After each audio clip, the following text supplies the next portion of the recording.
All right, guys, welcome back to the channel. Welcome back to the stream. Welcome if you are new here. Thank you guys so much for joining me today and waiting patiently for the intro to finish up. I hope everybody is doing well on this Sunday. Press X podcast, Press Cross podcast, if we're being technically accurate. What is going on? Logan? Leave it to Irfan. He's like, Logan? Logan? The Leon jacket. Does it mean something? Irfan still, he's like, where's your claws, bro? Does it mean something? Am I trying to say something? I don't know. You tell me. You tell me. But yes, welcome back to the stream. We are talking about the Game Awards today. We have some Game Awards stuff to go over and discuss. Means it's cold. It is cold. It's that time of the year. Temperature's definitely been dropping, and I noticed my sinuses are swollen, from running the heat so much. Which I'm grateful to have heat. Trust me, I'll take this over not having heat any day. It's great to be able to stay warm, but sometimes the dry heat, maybe we got to get a humidifier.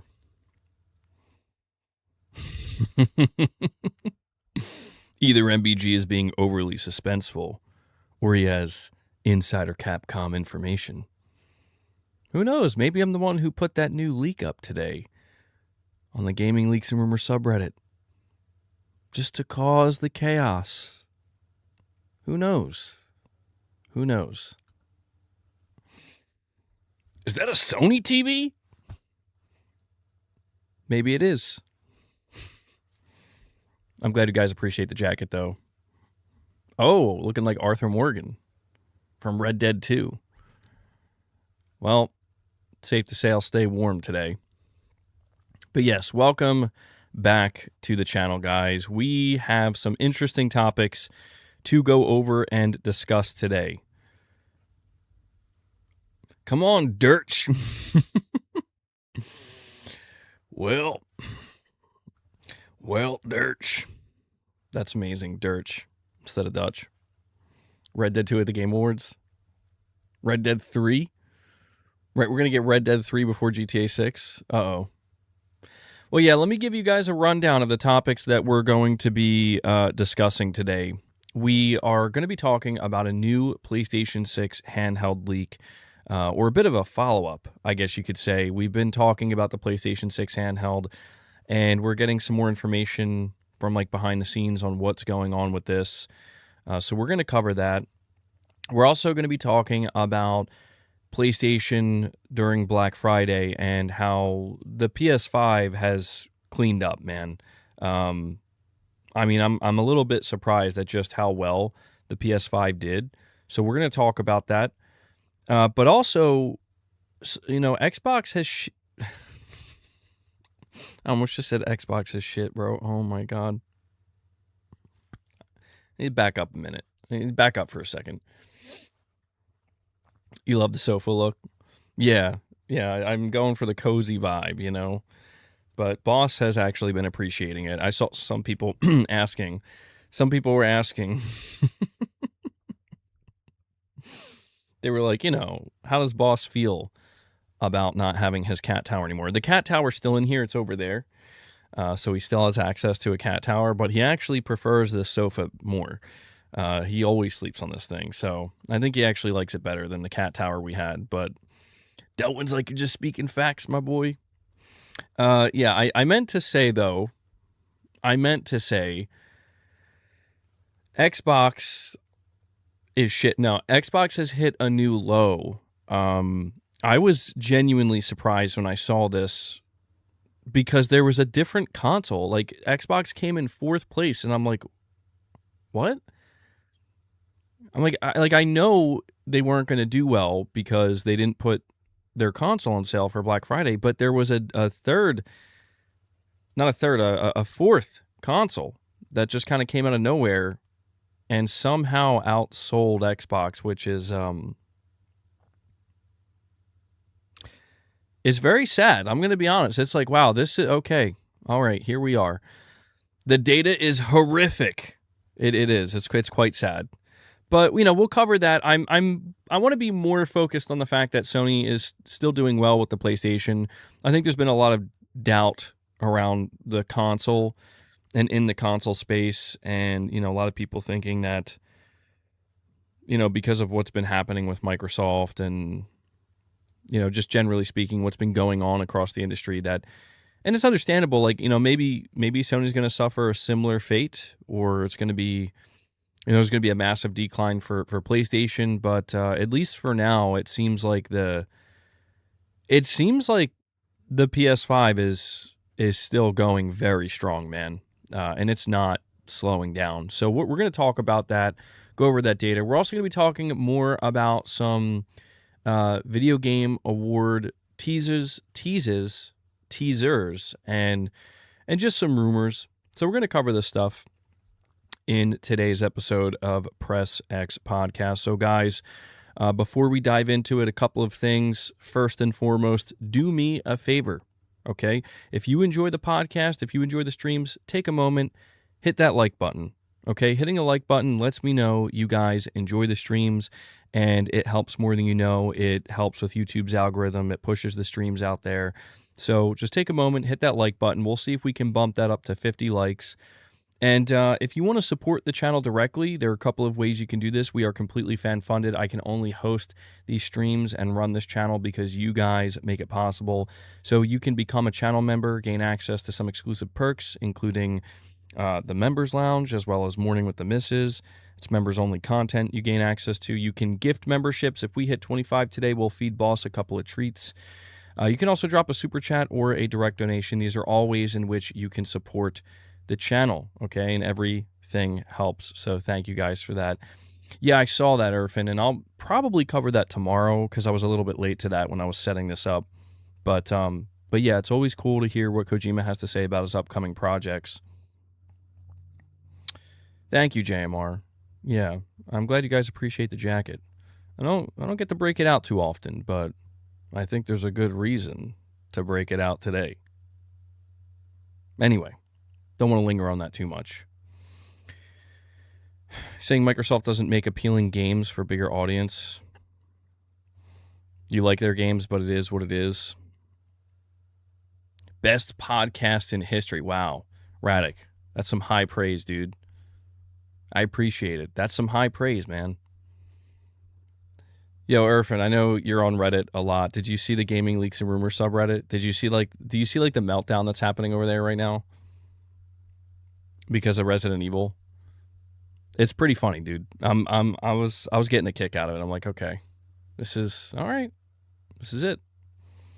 Tarnish, you're saying it really is the best podcast for me. Well, I appreciate that. Yeah, for those of you who, tune into the podcast regularly, and I see you guys, even if you can't make it all the time and you still try to tune in when you can, like just the fact that you guys are taking time out of your lives, like sincerely, to listen to me talk and chat with you, it means a lot.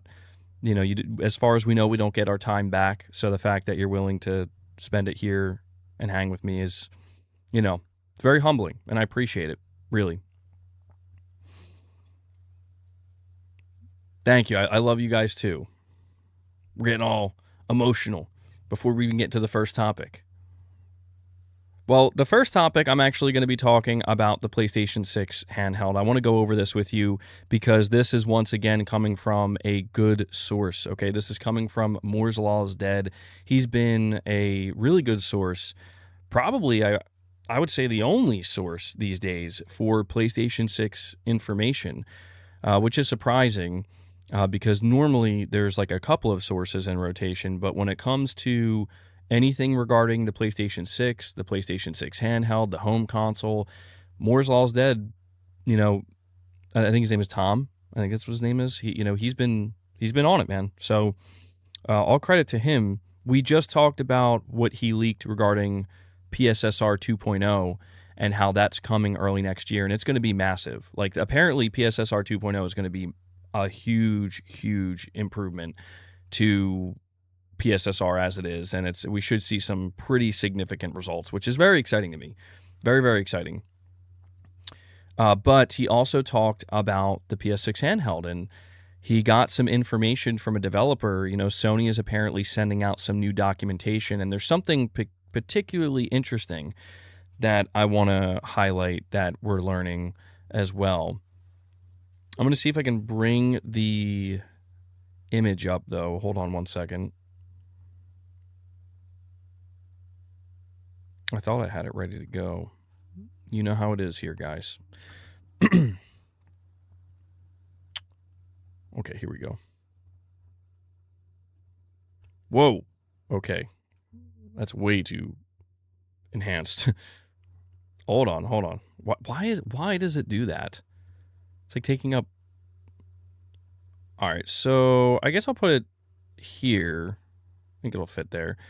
So this is what Moore's Law is Dead brought up in regards to the low power mode that's been introduced to the PlayStation development environment. And we've been covering this. We've been talking about the low power mode and what it means, why Sony's doing it. And Sony even announced this through like a blog post.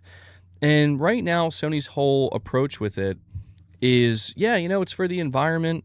We're trying to reduce power consumption, all that good stuff. And I'm sure there's a certain level of truth to that. But the big thing about it that everybody was kind of paying attention to is like, well, we're hearing all these leaks or these different reports about a PlayStation 6 handheld. Is this low power mode basically to try to prep games for this PS6 handheld? Well, now we're getting more information. And this is, again, what Moore's Law is Dead received from a developer. It says, this week, we, the game developer, received emails from Sony pushing low power mode hard, almost like they need us to support it directly eventually. They provided tutorials and instructions that outlined it. So number one, apparently Sony is telling devs that they should not just lower frame rates to fit low power mode's requirements. Instead, they should try to maintain a 60 frames per second by instead lowering resolutions. So that right there is a huge giveaway that this is 100% for a handheld, because like if it was just in the name of reaching that lower power mode and it's something that's completely optional for anybody who just wants to literally save on power consumption, this is definitely not something that Sony would push with urgency. Thank you, guys. I appreciate that in the chat. This isn't something that they would push with urgency. Certainly not. So this right here is kind of a dead giveaway. But the second thing they mention here, Sony to the developers, is Razer CPU. This is a CPU utility for PlayStation 5 development. Walkthroughs that aimed to help the developers find CPU bottlenecks so we can reduce CPU usage and even look for ways to reduce how many threads are being used by their game.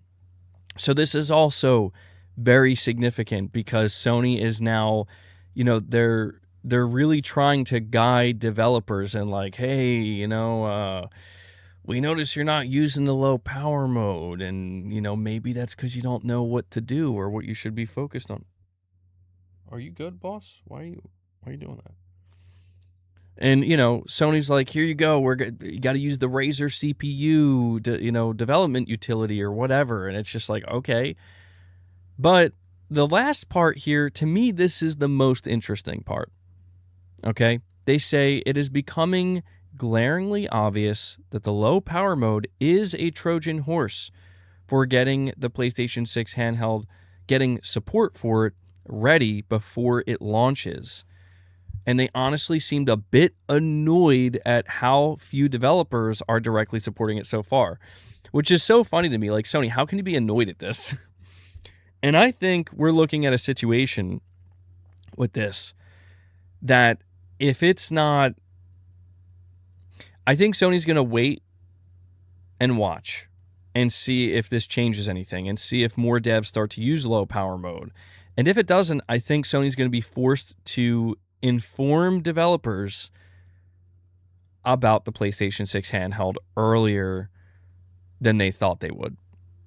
That's my belief with this, because if what we're hearing that Sony behind the scenes is kind of annoyed that developers are not taking to this, like they're not just naturally like doing it themselves. Hold on, I gotta see if I can readjust this. I gotta lift this up a little bit. There we go. That's better. I think Sony, they have to try to understand that, the way this is being presented to developers, and I'm sure they know this, it's like, this is just literal extra work for really no reason. I mean, a developer choosing to do a low power mode, they would have to do it just because we really want to do this for the environment or whatever. And I think in reality, most developers, they're crunching hard to get their games just done, So I think Sony's trying to avoid telling them, like, guys, this is for the handheld. Like, don't you trust us. You're going to want to have a low power mode because it's going to increase your sales potential through the handheld. And until Sony says that to the developers, and until Sony says that's why you're going to want to do the low power mode, I think it's going to be tough for Sony to convince devs to do it, because it's just like, yeah, if I was a developer right now and I was making a game, I wouldn't even think about the low power mode. I'm like, that's cool and all, Sony, but I'm good. Like, I'm just trying to get my game done and optimized and out the damn door. So I do think that Sony is in a peculiar position where, because they have a handheld, that's in development, and the handheld is something that they're clearly going to want to have support for at launch. That's like the big thing here. Timu Leon. Timu Bald Leon. Yes. But yeah, I think it's one of these things where Sony, they are going to launch this handheld in 2027. And one of the things they're going to absolutely need at the launch is games. Obviously, they're going to need to be able to provide a list of, here are all the games that are PlayStation 6 handheld certified, that if you choose to buy this device for $500 or $600 or however much it's going to be when it launches day one, these are all the games that you are going to have, available to you to play natively, and you're not going to have to stream or anything like that. And, it seems like that's only going to happen with this low power mode. So I think Sony's very afraid to inform developers, to officially tell them, like, guys, the low power mode is for the handheld. I think Sony's afraid to do this because they're trying to keep this under wraps. They don't want it. They don't want the leaks to get out of hand and out of control, because, if they tell developers, like, yeah, we're doing a handheld, that's what this is for, then the devs are going to expect to get specs so they can target it and all this stuff. And I just think it's too early for Sony. For all we know, Sony is maybe also trying to, they're trying to contemplate whether or not they may actually have to delay their next-gen launch. Are you guys fighting right now? Did you guys see that? Guys, if you're going to battle, can you do it back here so it'll, like, the audience can see? You're trying to swipe me?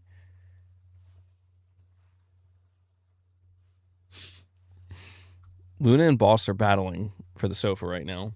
They're staring each other down.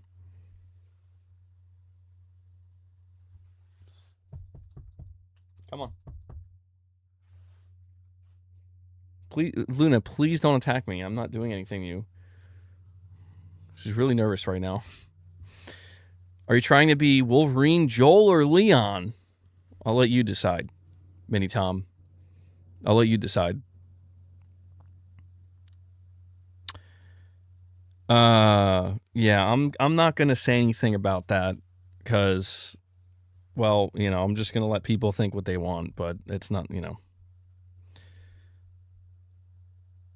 Sony released Killzone Liberation for the PSP. There's hope yet. Well, yeah. I mean, we've discussed this PlayStation 6 handheld for a long time now, and so I want to address something really quick. I saw on my video today, I talked about this topic on the news video that I put out. Somebody left a comment where they're talking about how the PlayStation 6 handheld is going to hold back games. And we've we've touched on this before. It's worth going over again because I think that there's just a fundamental misunderstanding of what's going on here. People think that the PlayStation 6 handheld is going to basically be an Xbox Series S situation. And I've tried to let people know before, and I know a lot of you guys know this, but some people maybe still don't know, like, it's not going to be the same situation, mainly because the PlayStation 6 family of devices, whether it be the handheld, the home console, they're going to be on RDNA 5 technology. To whereas if you look at what the Xbox Series S is, and the X, and the PS5, that's RDNA 2 technology.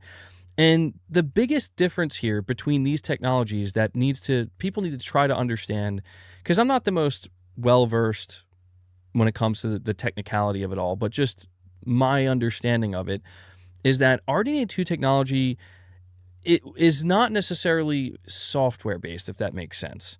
So whereas everything that's being developed with RDNA 5, there's this whole new push, and we can kind of see it even with the PlayStation 5 Pro, even that still technically being, like, technically RDNA 2. I think it's like a hybrid of like RDNA 3 and 4, though.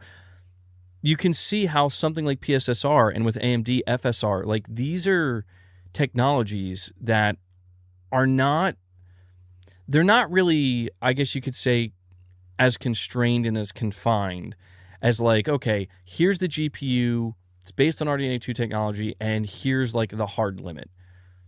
Now we're seeing different technologies coming out of AMD and Sony, as we see with the collaboration with Mark Cerny, where it's like we can actually continue to improve this as time goes on. And that's really the fundamental difference that I think is worth pointing out here. So, for example, when we look at that video that was released by Sony very randomly, like last month, where it's Mark Cerny and the CEO of AMD, I believe, or the head engineer at AMD, they're talking about things like the Radiance cores and all these different technologies that they're developing behind the scenes that are clearly, I mean, Mark Cerny himself said they're looking forward to developers utilizing this technology in future consoles, in other words, the PlayStation 6 and the PlayStation 6 handheld. They're making it very clear that, like, a lot of the heavy lifting is going to be offloaded to these technologies. And that's so important to understand, because when we talk about the idea of something like the Xbox Series S, like, developers have to scale down for it, of course, but they have to scale down so low, and then there's like nothing else that can help lift it up, if that makes sense. So when we talk about games being playable in the Series S, but they look awful, right? That's really the big problem. It's like, can this machine run this game? The answer is yes. Okay, what are the sacrifices that need to be made? It's going to run at like 540p and at like 30 frames per second or less. So it's a completely unideal experience, but it still technically can run. The difference with something like the PlayStation 6 handheld, in theory, I can't prove it because it's not out yet, but in theory, is that let's say a developer needs to scale their game down that low, right? Where it's like, yeah, we need to we need to drop the resolution to like 540p to get this thing running on this handheld. If that happens, the idea is something like PSSR, I mean, I don't know if it'll be 2.0, but maybe even PSSR 3.0. It's like, that's not a problem. You can do that.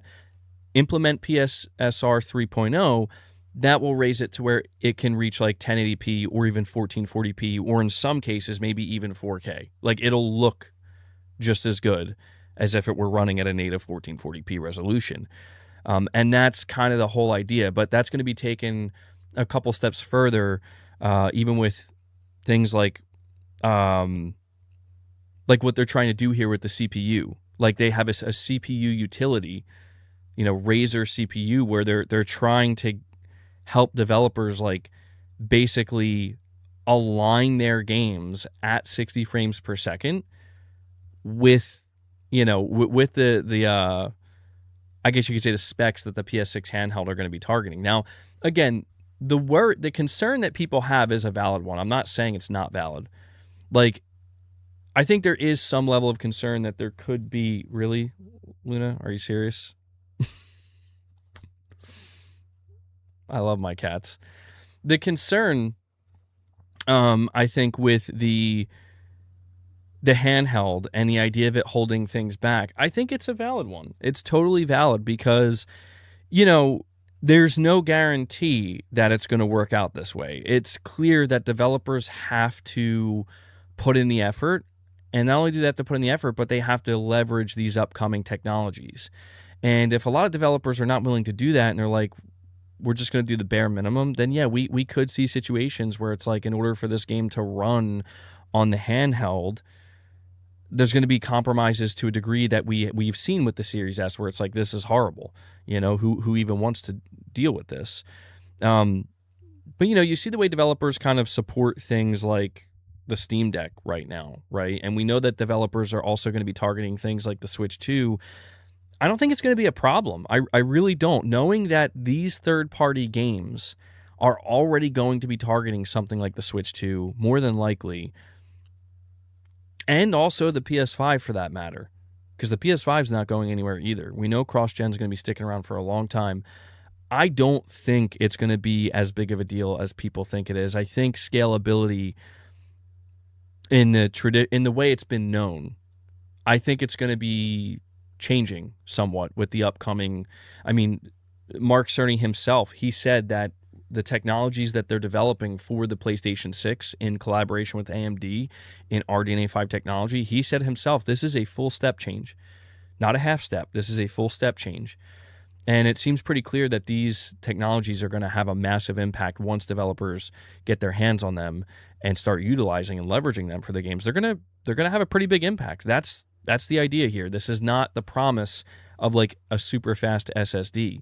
Mark Cerny talked about how with the SSD inside the PS5, maybe it could change a certain level of game development philosophy and open the door to like new clever ideas, which we have seen in some instances, but it wasn't that full step change that he was kind of hoping for.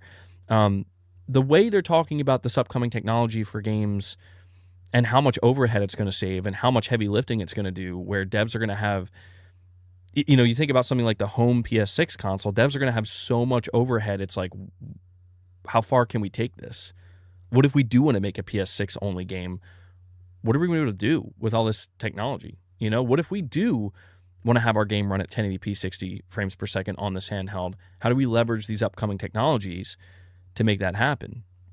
So, it's a little bit complicated. Well, it's actually very complicated. I'm really kind of dumbing it down as best I can, and I don't even fully understand it. And then, we also had the whole AI side of it, which it remains to be seen what type of impact that's going to have from a development standpoint. We're seeing from a creative standpoint how people are already feeling pretty nervous about that, but handhelds already exist. I don't get why people are so skeptical if it can run games.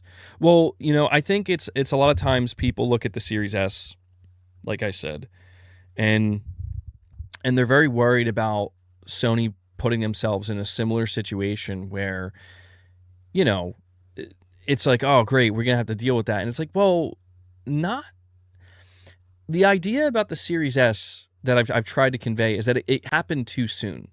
Like the fundamental idea of we want a cheaper, more affordable console that will still be next gen, but just won't be as good.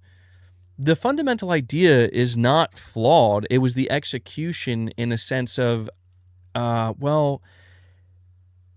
that going to look built off of RDNA 2 technology? And we see that. We see, well, it's less than ideal. It's very limited. I think that's the word I would use, is it's limited. Developers are limited in what they can do, where it's like we are constrained to the RAM, the CPU, and the GPU, and we cannot do anything more. We cannot get anything more out of it. To whereas if you talk about the idea of Microsoft, which they're not going to do, but Microsoft makes a Series S version of the Xbox Magnus or whatever, which as far as I'm aware, they're not doing that. But it developers, again, they can take advantage of all these upcoming technologies that are going to be available through RDNA 5 and this brand new architecture and this whole suite of AI tools potentially. I mean, it could be transformative.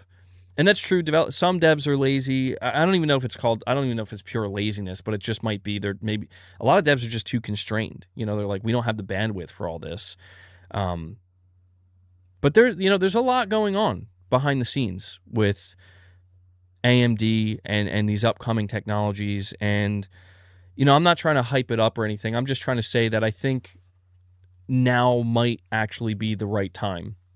Not now, but in the next couple of years, this might be the right time for Sony to come out with a handheld companion that, it's like if you ask the question, like, is this going to put a major constraint on the PlayStation 6 home console for developers?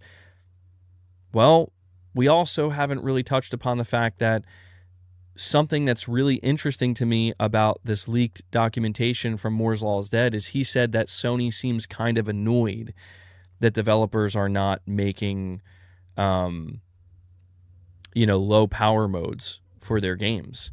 Sony's a little bit annoyed with that. My whole thing with this is like, well,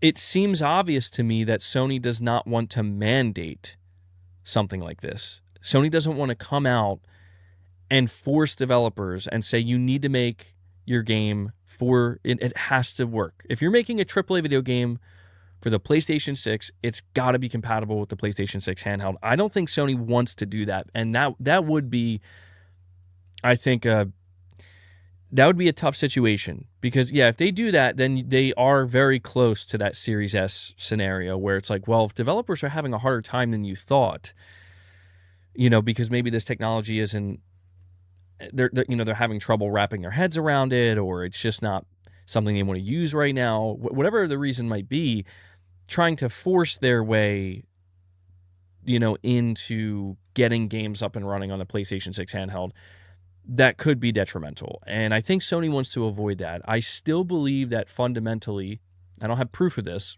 but it's just based off of everything I know, I think fundamentally Sony does not want to mandate anything because it should be a situation where you're going to want to make a PS6 handheld version. But that's why I find it peculiar that, like, why would Sony be annoyed that devs aren't leveraging low power mode? Could it be possible that Sony is annoyed because they're, like, winking at the developers, like, here's the low power mode, guys, make sure you take advantage of it, and the devs are like, no, that's all right, man. Where, like, Sony's like, oh my god, they really don't understand that this is for the, you know what I'm saying? Like, I almost wonder if it's one of those things where the reason why Sony is annoyed, it's like, guys, yes, we are making a handheld. Like, do you not follow the news? We're not going to tell you. We're not going to literally send you an email or documentation, saying we're making a handheld. You guys are just supposed to know. Pick up what we're putting down. I almost wonder if that's kind of the situation that Sony's in, where now with this extra push, we're like, guys. XB, I hope you crash and burn and all you so depressed you move to Mars, man booty, loving fruit birds. I hate you. Cold, stop eating Jess's buns, you nasty freak. Okay. XB, I hope you crash and burn and all you bots are so depressed you move to Mars, man booty, loving fruit birds. I hate you. Cold, stop eating Jess's buns, you nasty freak.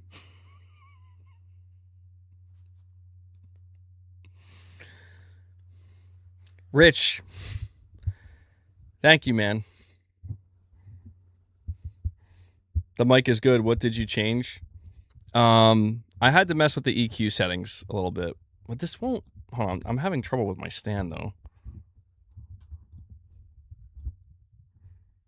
There we go. That should be good now.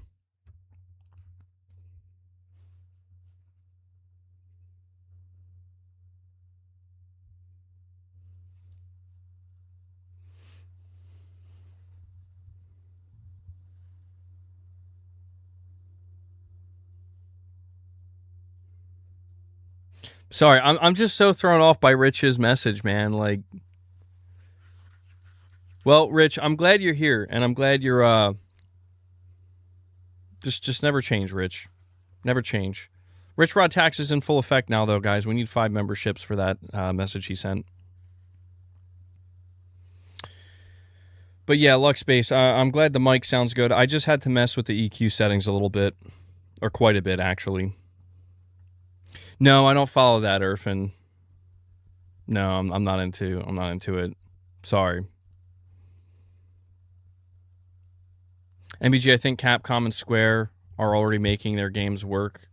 They're always ahead with consoles. I'm sure some devs are, but yeah, it's just the idea that, you know, what Sony is basically asking developers to make another version of their game. Not another version. That's too extreme.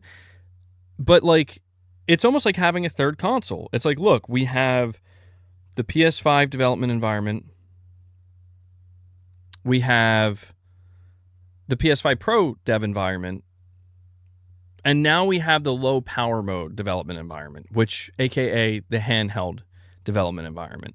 So yeah, if you don't explicitly tell developers that it's a handheld, because the reason why I'm telling you they definitely didn't inform the developers explicitly that it's for the handheld is because that would have leaked. That would have leaked a week, you know. Oh God. Demon almost came out there. That would have leaked like months ago if that was like, we would be looking at documentation that leaked saying like, yeah, Sony confirmed the handheld. So MBG, you're an Eagles fan, right? As a Bears fan, I'm so sorry. It's okay. It's okay. What's going on? Yeah, well, you're saying it's basically a scaled down PS5 version with PSSR. Well, that's the whole idea, is if you look at the low power mode for something like Demon's Souls, because some Sony first party studios are already taking advantage of it, and we've seen the analysis done by Digital Foundry, it's like, well, it's awesome that Sony wants to push for 60 frames per second, but yeah, it might be kind of tough. It's going to be kind of tough, I think, for some devs. And I just hope Sony isn't making a mistake ultimately. Like, I like the idea of them doing a handheld.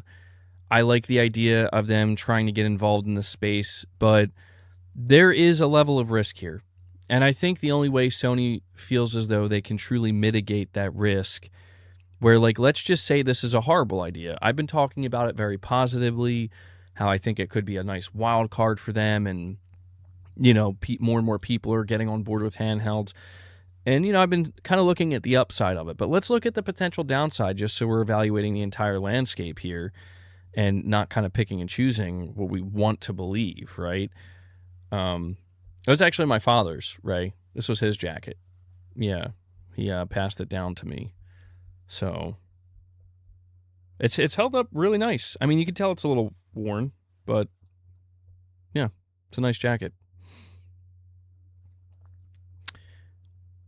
I wonder if this could end up being a huge mistake on Sony's part, where maybe Sony has this idea that people are going to be in love with a native PlayStation handheld again, you know, and that it's going to be something that everybody wants to pick up. It's going to be the next big thing. It's going to be the hot thing. I don't know. I wouldn't be shocked if Sony had that feeling Slayer game. To a degree. How dare you release on XP when you are a China hero project? I hope communism ends your studio, you anti-American fruit nuggets. Traitors. I saw that, by the way. Yeah, that's interesting. I'm not sure what's... I guess it just goes to show I don't think Sony... Bro, RichRod, we're going to... RichRod came in swinging, man. RichRod, we're going to cover the Black Friday stuff. And I don't think Sony's worried, man. No, I don't think Sony cares at this point. They're like, oh, you already made the Xbox version? All right, whatever, bro. Okay. I'm telling you, it's not good. It's not good. But thank you, RichRod. That's 10 memberships now, by the way.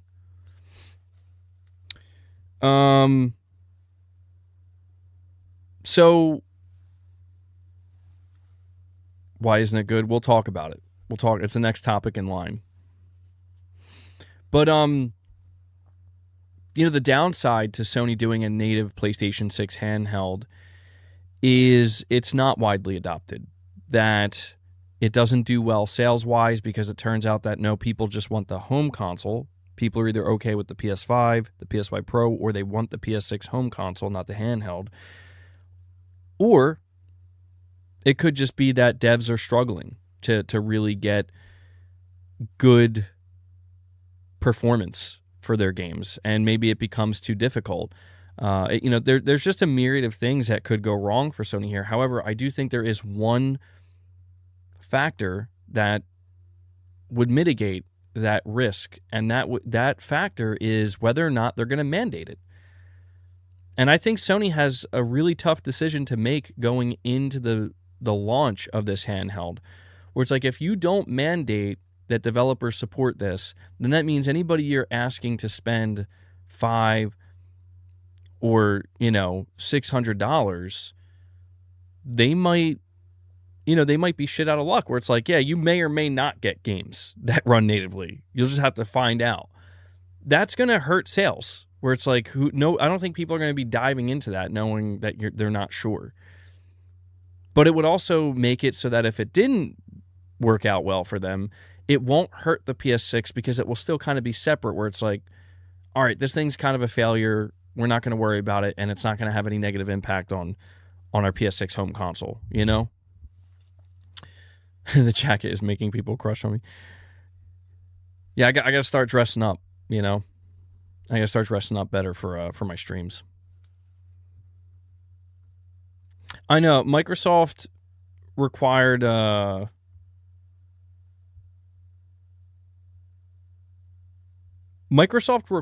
developers to support the Series S, and I mean we've heard previously about how like devs kind of don't like that, or some developers were kind of frustrated, and other devs kind of felt like it's this thing is just, we have to scale down too low.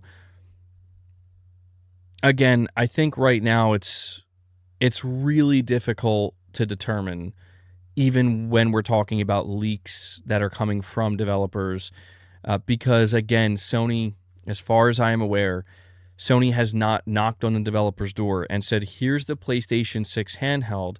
We hope you're excited to develop games for it. Instead, they're saying, here's the low power mode that is basically being treated like a third console, even though there's no third console. Please, we hope you're excited to develop for it. And I feel like you can kind of see if I'm trying to view it from a developer standpoint, yeah, I feel like psychologically speaking, it's like you show me as a developer a PlayStation 6 handheld, I'll make it. Is in that jacket? Pause. No, he doesn't go that way, back off. You can only wish.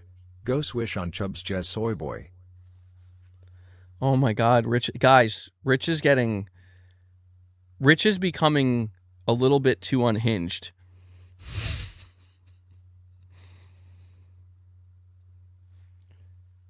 Hey guys, consider becoming a channel member. Consider gifting memberships, maybe even a super chat. No, that's okay. We got RichRod here. He'll just drop the $2 direct donation saying the wildest stuff. Is it cold in this room? Actually, no, it's not. At some point, I might get too hot, and I'm going to have to, take the jacket off, Everyone's like, Rich, you need help? Rich, I do appreciate the direct donations, though. I do appreciate it, but they're unhinged. They're unhinged. Hey, MG, I got my YouTube recap, and you are number 1 on my list. Thank you, Lady Gamer. That's awesome.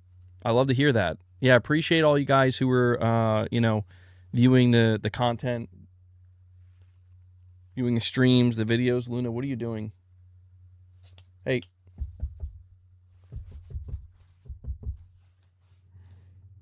Put on a hoodie? Maybe. I wear a hoodie pretty often. Okay. Now boss thinks I'm giving him treats. I'm not giving you treats. All right. We have Chris Brown with a super chat saying, SW2 is getting 007 and Indiana Jones. PS6 HH is fine.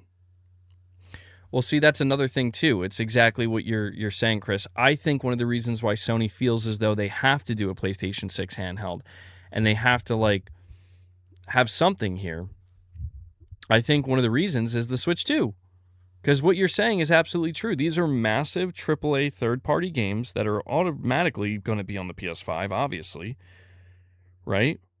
But they're also being developed for the Switch 2 because the Switch 2 is selling really well. And the Switch 2 is going to be significantly less powerful. Like, that's a big thing here that we have to also keep in mind is that this PlayStation 6 handheld is going to be way more powerful and capable than the Switch 2. So if you're seeing people with the Switch 2 being like, oh, this is fine for upcoming games like Indiana Jones and 007. And I'm sure there's going to be more. There were insiders teasing, Nintendo insiders, they were teasing that like 2026 is going to truly be the year of third-party games embracing the Switch 2.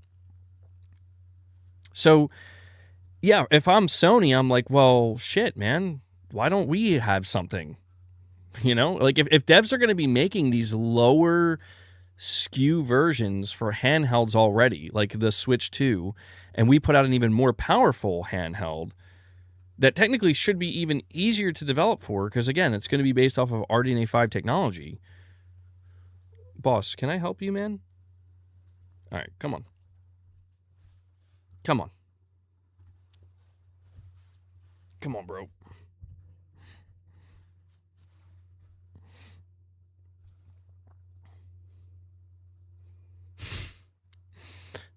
Dude, that's crazy. Where's My Pants says PS6 handheld will be like disposable socks. They work, but barely. Sure. Yeah. That's one way we could look at it. I'm telling you, I think there's something wrong with my mic stand. Like it keeps dropping. It keeps dropping. I'm gonna have to put it up all the way here. And it's gonna come down to normal height.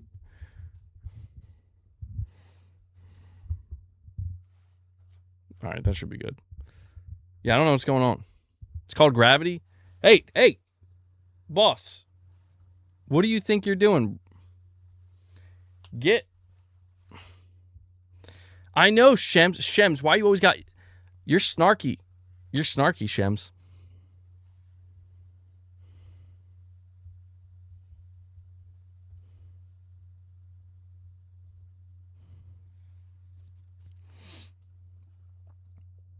The new Destiny 2 expansion is really good. I haven't heard much about it. I haven't seen many people talking about it either. That's just me sense of humor. It's all good, Shems. I know, Shems. Well, let's move on to the second topic here.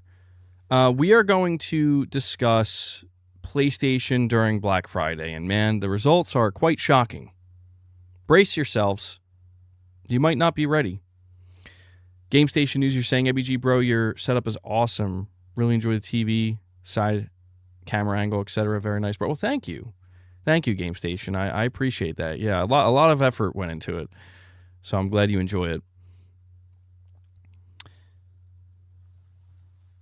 That sense of humor has got me through these 3 weeks.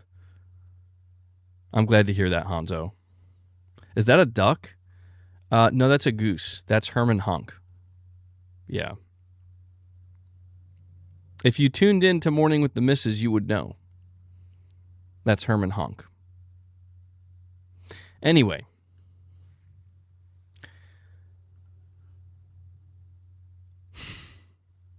No. Irfan, not Herman Holst. Herman Hunk. Gotta get it right. We have Fox Hunt PR with a super chat saying new Destiny 2 expansion is more expensive than Arc Raiders. There's no way. Are you serious? How much is it? Because I know Arc Raiders is $40. You're telling me the new Destiny 2 expansion is more than $40? I find that difficult to believe.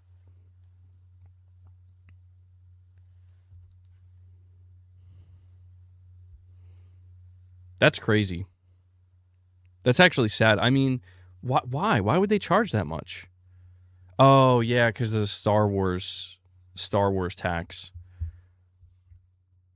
Well, you're saying it's 35 and Arc is 30. Damn, dude. Yeah, I mean, it makes sense to see Destiny partnering with Star Wars for an expansion. But I don't know, man. Like, they're taking a different approach where, like, we're not actually going to put anything that's actually Star Wars in there. It's just going to be things that remind you of Star Wars or look like Star Wars, but isn't actually Star Wars. Like, no characters or anything. It's an interesting approach. Phantom Blade Zero. Yeah, we're going to be getting a release date finally. Finally. All right, let's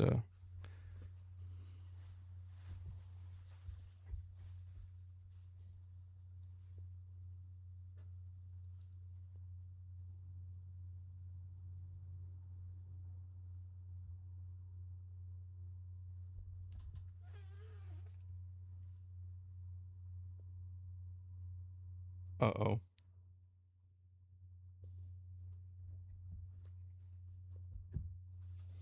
All right. I guess they're fighting over the sofa now.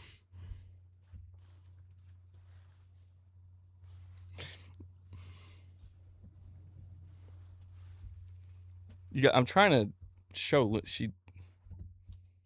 Luna, where are you? She's behind me. You can't see her for some reason.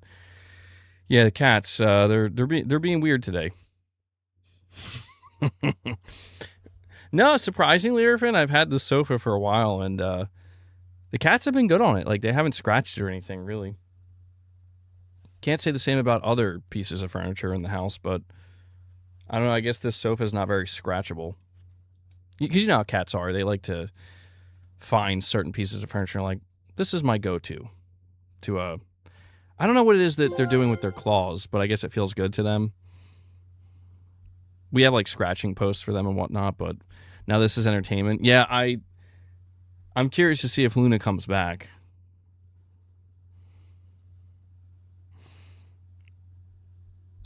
What's up, Release the Kraken? Wait, hold on.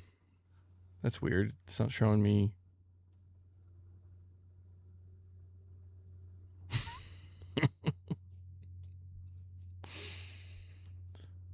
Yeah, dude. We have blasters now. Well, let's talk about the Black Friday situation.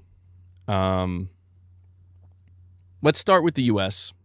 So, this was posted yesterday, and it got a lot of attention. It got 1.2 million views. It was posted by Shinobi602. The information comes from Circana, specifically from Matt Piscatella. It says PlayStation 5 was the best-selling console during Black Friday week in the US, accounting for 47% of hardware sales. Nintendo Switch 2 ranked second at 24%, with the NEX Playground coming in third place at 14%. The percentages for Xbox were not mentioned.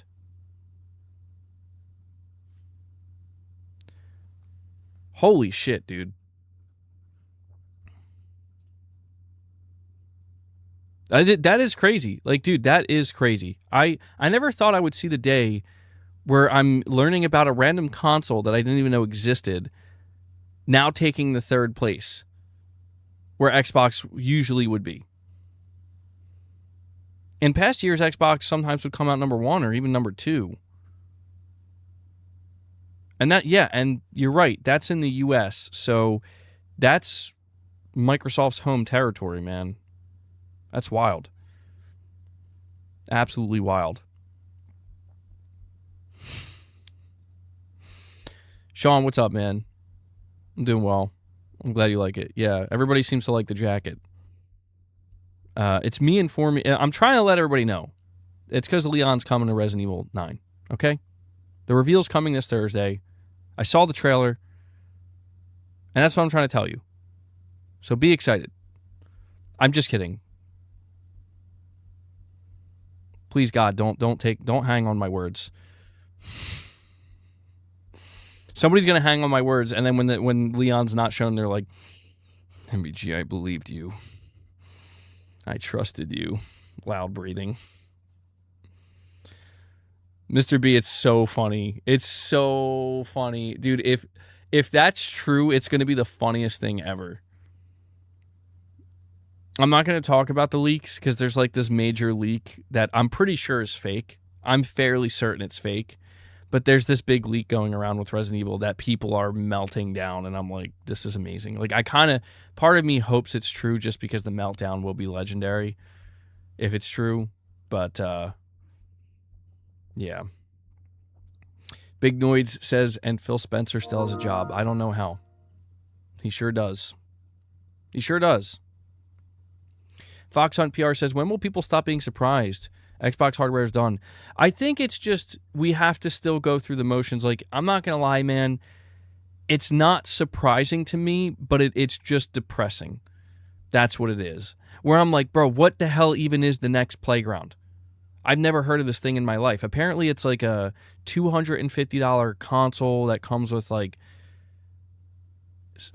don't know what type of games it comes with. It comes with 5 starter games, including Fruit Ninja, Whack-A-Mole, Starry, Go Keeper, Party Foul.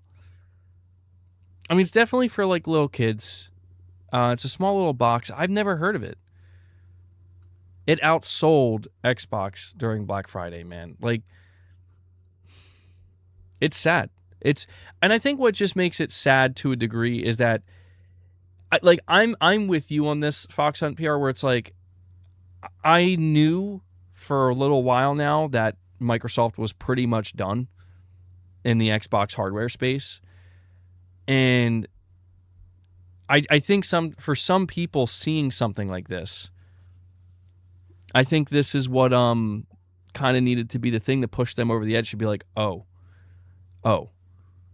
Where, dude, you're seeing Xbox sales have fallen so far because of the price increases, 0 Black Friday sales, that somehow this random box that nobody ever heard of outsold it. In its home territory. And I think for some people, this is needed for them to kind of realize, okay, yeah, Microsoft is done with hardware. Of course, you'll be able to buy Magnus, but you are buying a PC. And I think people are now realizing that. At least some people.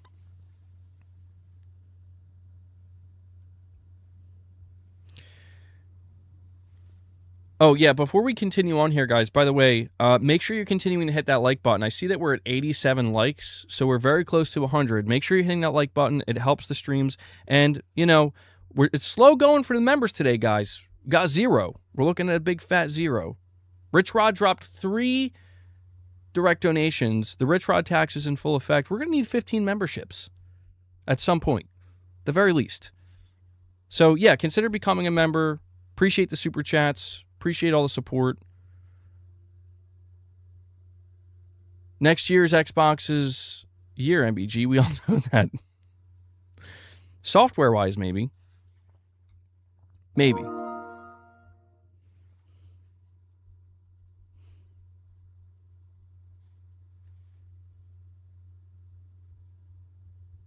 We have Fox Hunt PR. He says, wonder who Netflix will sell the games division off to. They don't care about games unless they work on Netflix.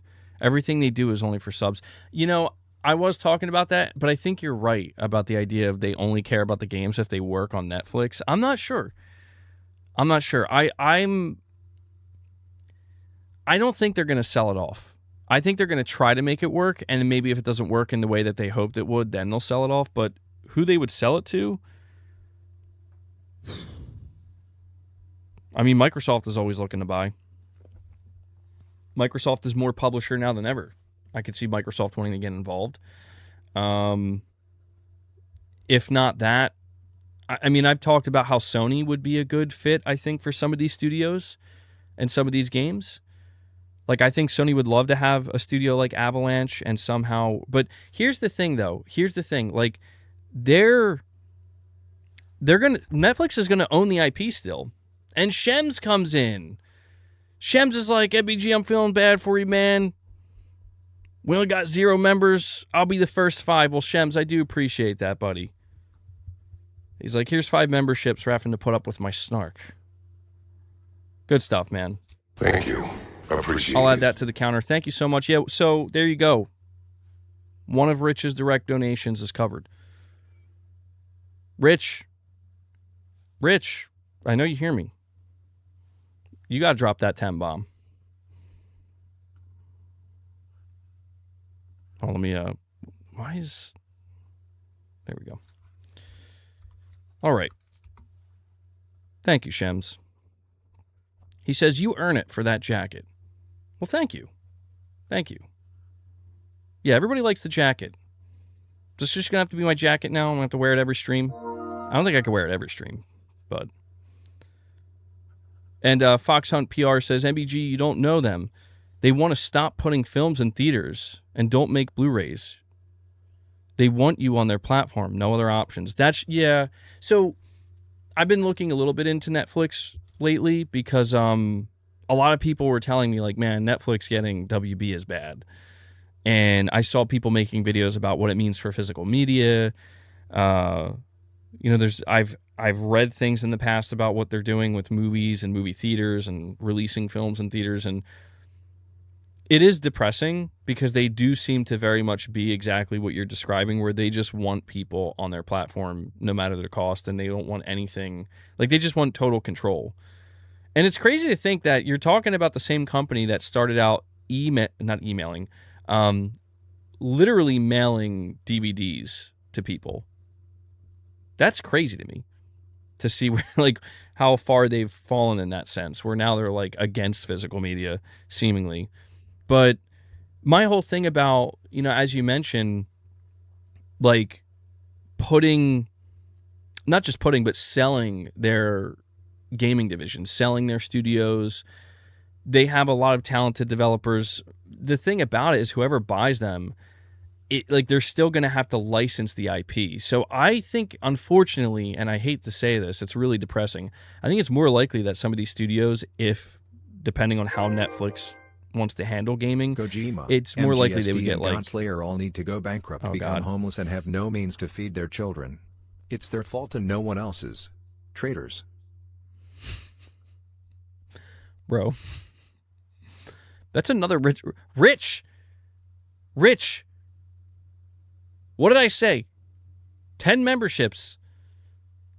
10 memberships. Now it's 15 for you. Look at Boss. Look at him. He's disappointed in you, Rich. He's disappointed in you. I know. I'm telling him.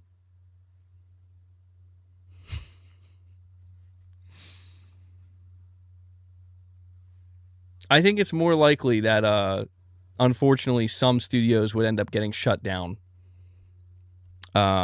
before they get sold off. I think some maybe could get sold off. I think it depends. I mean, like, the whole idea is like Avalanche, right? What makes Avalanche such a prominent developer right now is because they're working on a Hogwarts Legacy sequel. And because of what they did in the Hogwarts universe, in the Harry Potter universe. If they wanted to sell the gaming division, or even just sell these studios off one by one, it's like, here's Avalanche, they're up for sale.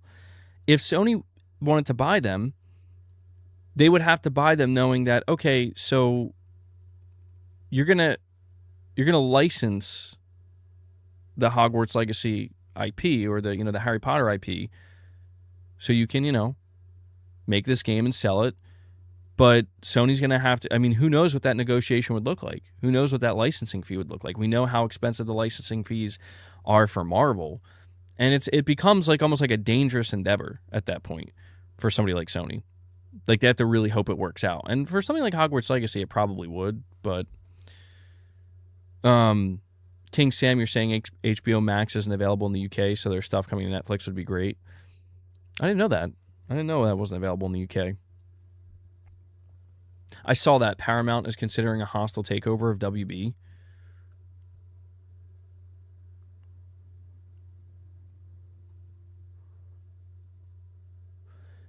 It's amazing that 20 years ago, Netflix went to Blockbuster for a collaboration, and they rejected them, saying Netflix won't work in the near future.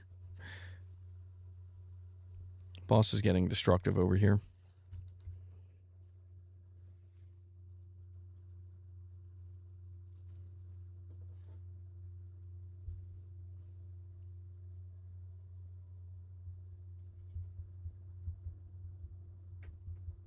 Hey.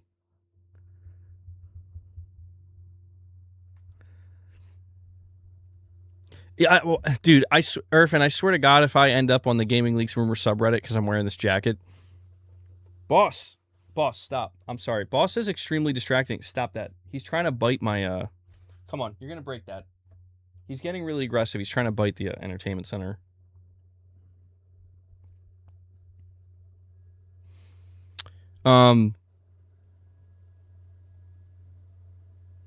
Yeah, but I'm trying to deal with him. He wants the treats. If we get 5 more memberships, maybe I'll give him an advance. Shem's got you guys started. He got you guys started. Fox Hunt PR, thank you for the super chats, buddy. He says, I know this is a gaming channel, but with this buyout, the gaming part was the last thing Netflix cared about. It's simply about more content and IP. I got that feeling when I read the statements that were put out by both CEOs. Like, they didn't even mention gaming as far as I'm aware. Like, they didn't say anything about gaming. And I'm like, uh-oh. Like, I know it's not a big deal to them. Like, to me, it feels like a big deal because we are a gaming channel, and these are some of the games that people are looking forward to. But I don't know. Now I'm hearing, like, Paramount's going to do, like, a hostile takeover. I don't know. RichRod comes in. He drops a single gift. That's all he can do for now. RichRod, thank you. I do appreciate it, man. It's not 10. It's not 15, but it's 1. And that's something. I'll count that. Yeah, RichRod's here to remind you can always drop a single member gift. I'll add that. What soundbite should I give Rich? I'll give Rich his I know what soundbite he wants. PlayStation has been defining the gaming industry for the past 3 decades. Is that echoing? That's probably echoing. I'm sorry. I'm sorry about that.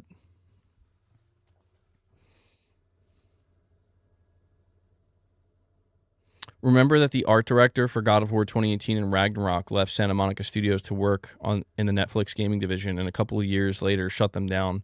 He's now working at Naughty Dog. Oh yeah, I forgot about that, dude. Oh yeah, Shems, I forgot. Didn't I play a soundbite? Well, Shems, I'll give you a Herman Holst. This is an incredibly exciting time for PlayStation. There you go, Shems. I'm sorry. You're gonna have to get some echoed Herman Holst right there, man. You want the scream? There you go, Shems. You're saying they already confirmed that they'll be moving everything to one package in the future?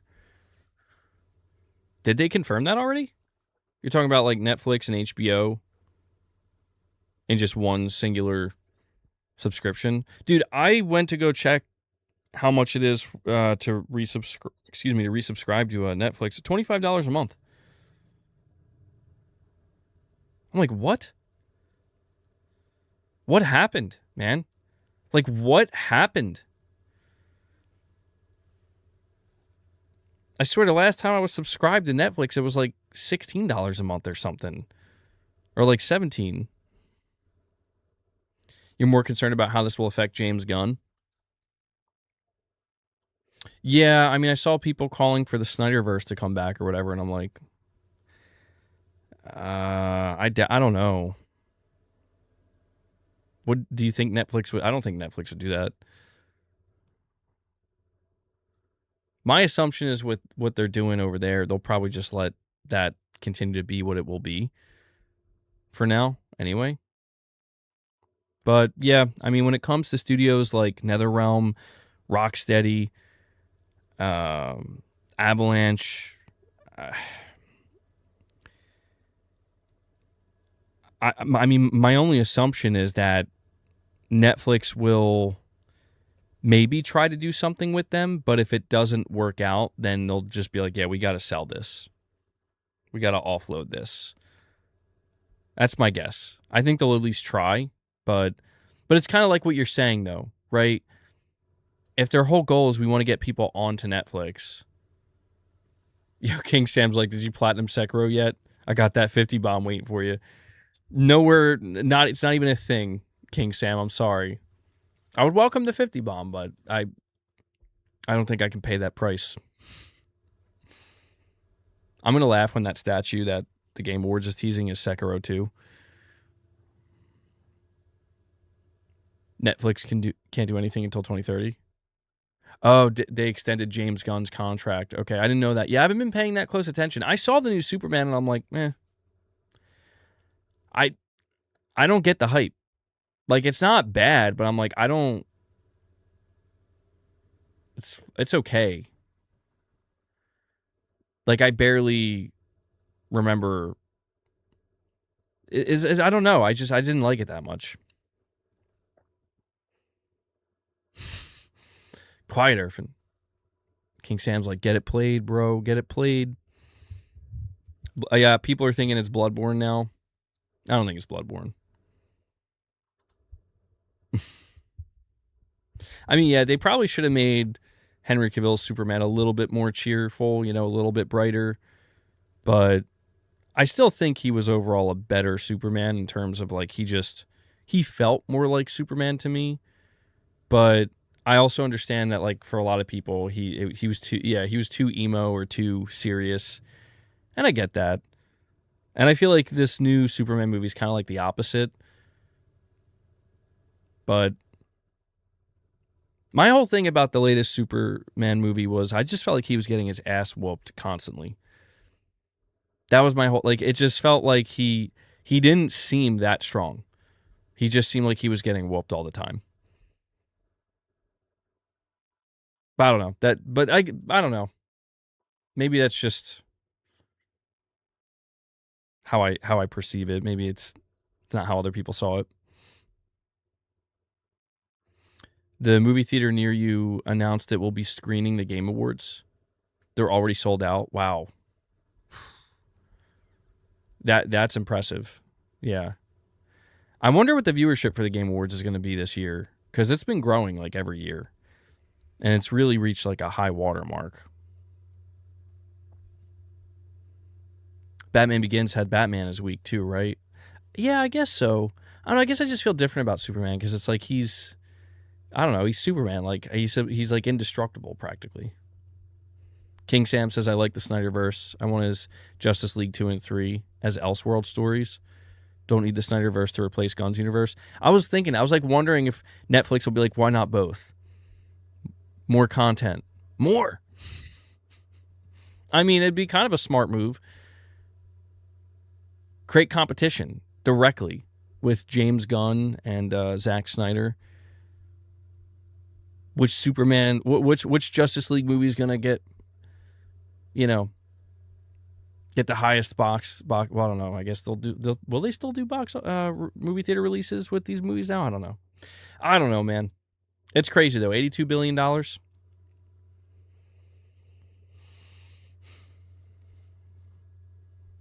Anyway. I'll try to get back on topic here, a little bit back on track. What do we think about these Black Friday sales? What do we think about I wanted to ask you guys this question. What do we think about the PS5 outselling the Switch 2 during Black Friday week in the US and the UK? Again, for PS5 in the US, it accounted for 47% of hardware sales. Nintendo Switch 2 ranked second at 24%. Was I the only one that was a little bit surprised by that? Someone did a comparison. New Superman never lost a fight in 3 years of going up against metahumans until he fought himself. Cavill got beat up straight away and by a human in Batman vs. Superman. He also died. That's a good point. You have a point there. He also died. I forgot about that. You're right. You're right. Damn, dude. Mr. B, you're saying the PS5 has a lot of momentum. Seems like the Switch 2's hardcore fan base at launch bought it, but nobody else cares. I don't know. See, I don't know. I don't know, because, like, I don't know if this is just one of those situations where the Switch 2 didn't go on sale, so therefore the PS5 being on sale, but still being its sale price being around the same price point as a Switch 2 still made it appealing because it's like it's on sale. The Switch 2 is expected to hit 19 million by March.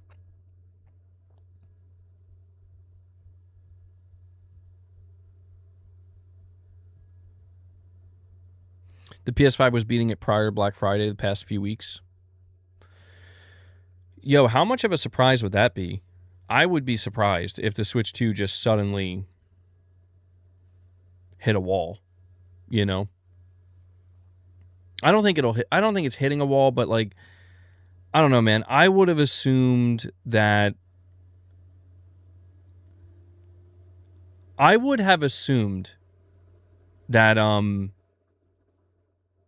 this Black Friday, the Switch 2 would have easily outsold the PlayStation 5.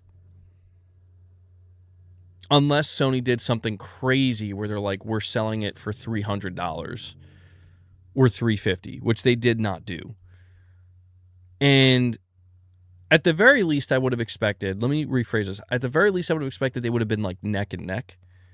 But to see that the PS5 just like seemingly easily outsold it during the most important sales week of the year, I'm like, that's kind of strange. You think it's because like Nintendo doesn't have a big like holiday release or something? It's a little surprised by it. You think I'm hoping at the... Well, actually, I'm not...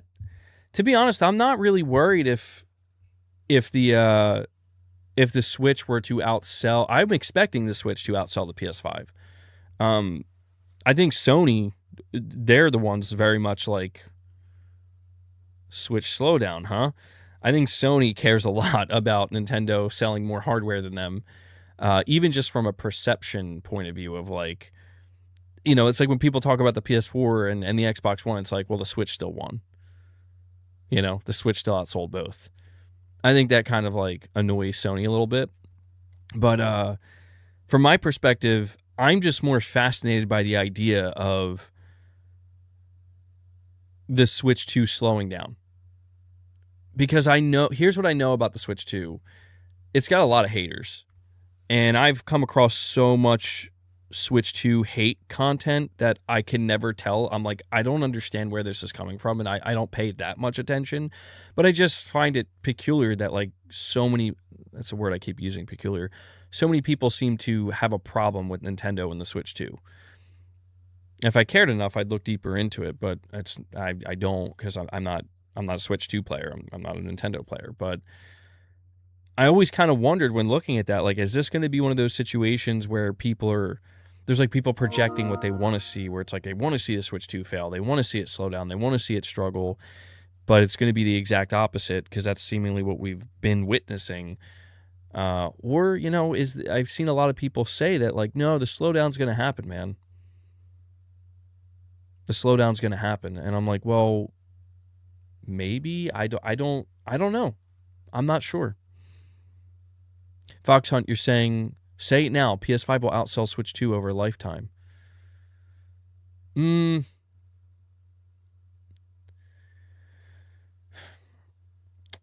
Lifetime? I don't know about that. I mean, the only way I could see that happening, truthfully, because I do think that one of the reasons why the PS5 did so well this Black Friday is because if you think about it, if anybody was like even half paying attention, everybody's telegraphing that like prices are going up. Prices are going up very soon. The PS5 price is going to go up. PS5 Pro price is going to go up. And I think like just this general idea or feeling that everybody has like a general sense that like, like this might be the last time where you can actually get a PS5 at a lower price point. Truly, it might be the last time for like many, many years. And that could have been a driving factor for people to be like, yeah, you know what? I'm just going to get this now. I could be wrong about that. There's also GTA 6 looming. You know, people are aware that GTA 6 is coming next year. I think everybody is aware of that at this point. And you combine that with the fact that, you know, I think people, like I said, they're anticipating that after this Black Friday, prices are actually going to go up. Oh, this is interesting. Who is this? This is the CEO of the developer of Lords of the Fallen 2. God, I'm going to have to figure this out when I'm done the stream today. Make that shit won't stay. Yeah, this is founder and CEO of CI Games. They're working on Lords of the Fallen 2. He says, I'm flattered so many think that we're behind the statue. I can confirm it's not us. We're just as hyped as you are. Developers are praying it's something from. Huge respect to them. I guess he means from software. Huge respect to them, and we dream of reaching that level one day. Big news coming for both Lords of the Fallen and Lords of the Fallen 2. We've listened. Soon it's time to reveal. Thanks for the insane love in the August trailer. Now we're ready to step it up again. So, confirmation, bro, that it's not Lords of the... I was thinking it might have been Lords of the Fallen 2. That's another game we can scratch off the list. What is this game? What is this game, dude? Like, we're getting more and more games scratched off the list. Michael says, I'm in Universal Orlando for the next week. Does anybody want anything?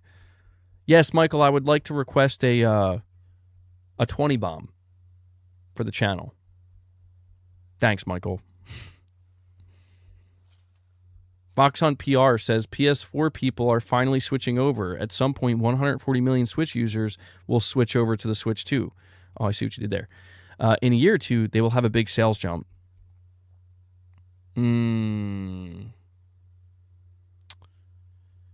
Yeah, it could be that. I mean, it's true that a lot of PS4 players kind of hung on or still hanging on, and maybe now they're like, yeah, we're going to make the jump.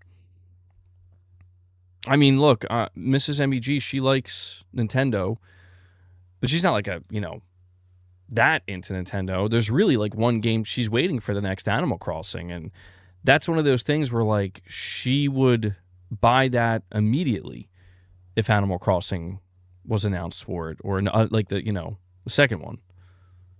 But if that's not going to happen, then I don't know. She'll just continue to wait. I'm just trying to imagine how many other people out there like that with different Nintendo games. It could just be one of those things, knowing how important their first-party software is to their overall sales. Yeah, it could be that the slowdown actually isn't that serious. It's just people are just waiting for the next Nintendo Direct to see what the next big game is. Maybe they're not interested in Mario Kart or, Jake, thank you for that. Let me bring that up.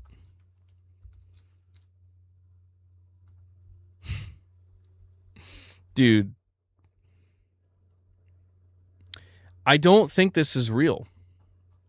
This Resident Evil leak. I don't think it's real.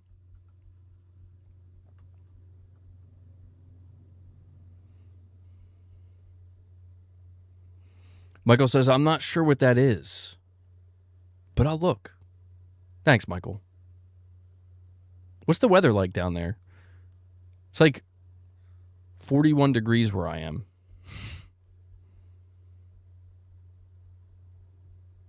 Yeah, the Animal Crossing update. Your wife owns a Switch, Chris, just for Super Mario Bros. And Animal Crossing, and that's it. Schmidt, you're saying, hey, bro, what TV is that? Is it a Sony? It is a Sony TV, yeah. Sony. I got Sony everything. Got Sony TV, Sony soundbar. Well, I was going to say Sony mic, but it's actually not. I don't think Sony makes premium microphones, actually. I forget which exact model it is. It's a model I got, I think, in like 2021 or maybe 2020. I'd have to look. It's really nice though. It's a very nice TV. One of the things I remember with this TV I have that it was praised for, which like won me over, and I'm like, okay, I think this is the one I'm going to go for, is it's not an OLED, but apparently the darks and the blacks on this TV, they're like super, super close to being OLED without actually being OLED, like shockingly close. I'll have to look up the model number. I forget. It's been a while. But I was like, okay, I'm sold. You know, one of the things I didn't like about OLED TVs, I like OLED, but one of the downsides to me is like they never really got that bright, or they would always be on the dimmer side because of it. And that was kind of this TV. It was like the solution to that, where it would be the closest thing to getting those true blacks without being OLED, but being very close. But it gets super bright as well, which I appreciate. I like a bright TV. But I don't know. I don't know how this TV would stack up against, because I think this TV is like 4 or 5 years old at this point. So I'm not sure how well it would stack up against like the TVs that Sony's putting out now. Not sure. I haven't been paying much attention. This TV was expensive. I remember that. So I was like, I'm going to have this for a while. I'm just going to stick with this. Yeah, people usually go to LG for OLED. I know there's like different types of TVs now. I don't even know the terminology anymore. I've kind of fallen off of it. Sony Mini RBG CES 2026. Yeah, see, like I don't know. When I bought this TV that I have, I was like, I'm just going to use it till it's, you know, done. You know, till something happens to it. Now that I've said that, it'll probably malfunction and blow up later today. But I was playing Fox Hunt, as Fox Hunt PR would know. I was playing Fox Hunt yesterday for a little bit, and there was something that was happening on the screen where Leia was like jumping up to the TV, and she actually tried scratching it. I'm like, whoa, she's never done that.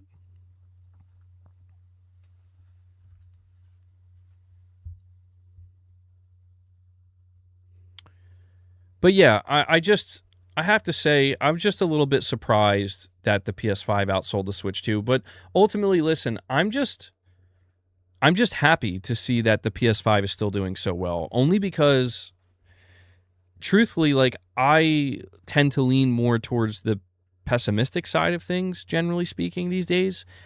And I really did kind of think, you know, maybe Sony is in a bit of trouble. If not trouble, just the slowdown is real.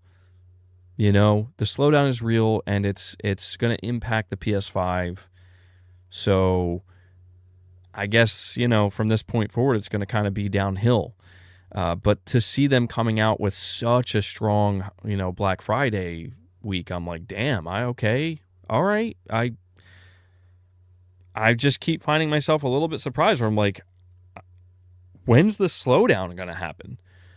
And I still think it will, but it's taking longer than I expected. Maybe it'll be next year. If they have to increase the price again, I think that'll do it. Modern, I think you would say modern OLEDs can do up to 2,000 nits. How many nits can this TV do? What is it? Sony.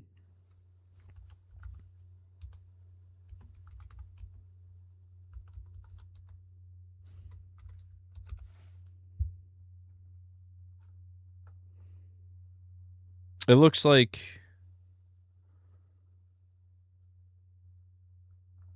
the maximum measured for this TV, if this is the right model, is 1,180 nits in HDR. Yo, what? Okay, hold on though. What TV is doing what OLED is doing 2,000 nits of brightness? The gods are silent. Loki bleeds. New wars stir. Oh, dude. I mean, God of War. God of War at the Game Awards, bro. Let me see. What the hell is this? Someone erected the Devil's Portal, off of a highway in California. The questions remain as to why and who did this. Whatever the reason, this is absolutely creepy. Paranormal. Yo, hold on, no. Hold on. People are thinking this is, oh my God. If you're not paying attention to gaming, people don't know what this is, and they think this might be something actually like demonic and disturbing happening. I'm telling you, maybe Jeff Keighley really is just opening a portal to hell, man. Maybe that's all this is. There is no game.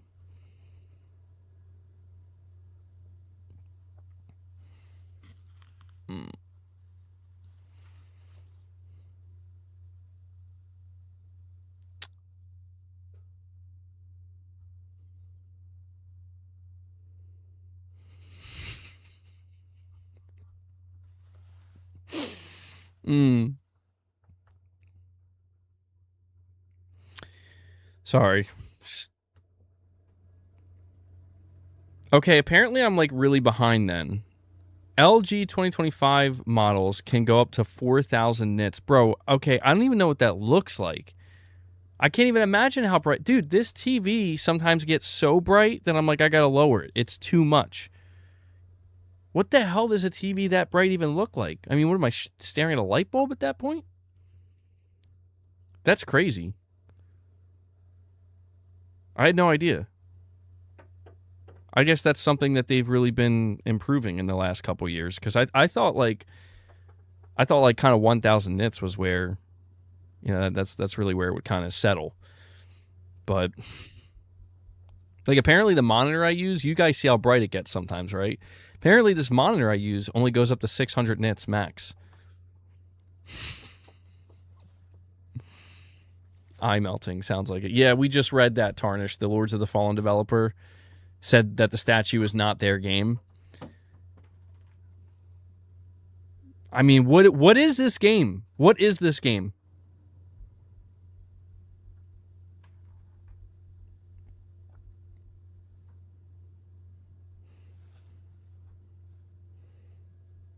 Thank God it's not Lords of the Fallen, bro. The amount of people that were like, if this is Lords of the Fallen, I'm a snap. Oh my God, that would be so... Dude, oh, I didn't think about that. Mortal Shell.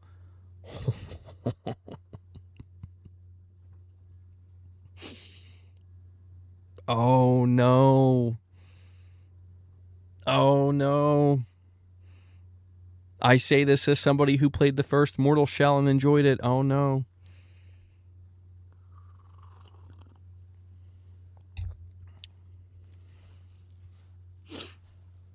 If it's Mortal Shell, I will quit the internet.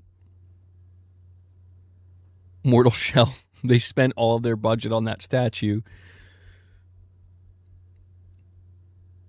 PoE 2. We still haven't had that confirmed. Yeah. So we can... All right. So games that we can confirm the statue is not Elder Scrolls, Diablo 4, if we believe Cory Barlog, GOW, which... But we could say both God of War and Gears of War. He's now speaking on behalf of Microsoft. Now we can scratch Lords of the Fallen 2 off that list.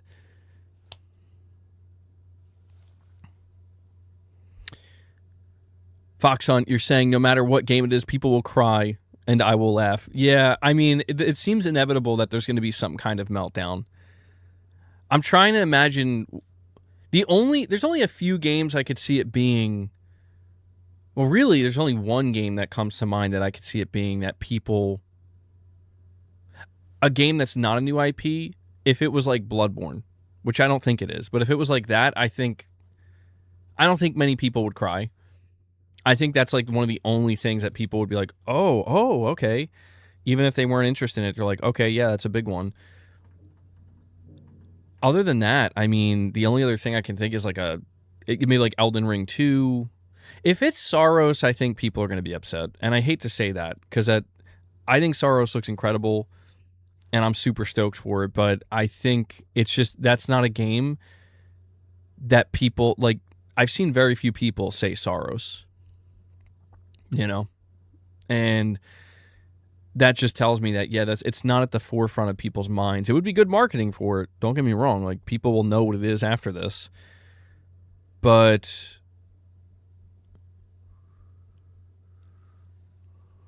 hold on, what is this? Irfan saying MBG, the actor who Amazon and Santa Monica are talking to cast as Thor in the God of War TV series is peak. Hear his voice.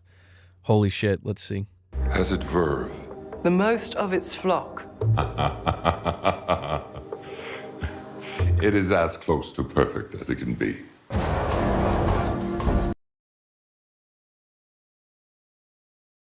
Yeah, I don't know if I could keep playing that because I don't know if the music is going to get a copyright, but I mean, I saw the pictures of these actors, and I'm like, okay. MBG Bloodborne is well known for its bears, snakes, and crocodiles. Yeah, I don't know. That's the thing that keeps throwing me off, is like, there's what looks to be demons and imagery that evokes like some level of, I don't know. It's just like there's like every angle here. There seems to be a cross. Dude, I'm saying the reason why people keep gravitating towards God of War is because almost every thing in this image like gravitates towards stuff we've seen in God of War, including the animals and whatnot. But at the same time, like, I don't know. Somebody zoomed in on one of the demon faces, and they were like, "This is a super generic looking demon." And then I have to agree. I was like, "Yeah, that does look pretty generic." Like, one of those demon faces that I saw, I was like, that's like too generic looking. So, I don't know. I'm trying so hard these days not to pay as much attention to it, but it's hard not to because people want to know, man. They want to know. And I don't blame them. I do not blame them.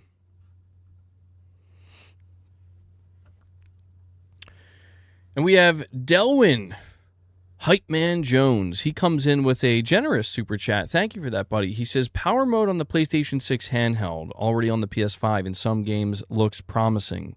Sony did their smart move, making a PlayStation Portal, getting a lot of money's worth. Now they have to learn the next step with a local play handheld, and learn from their failure with the Vita.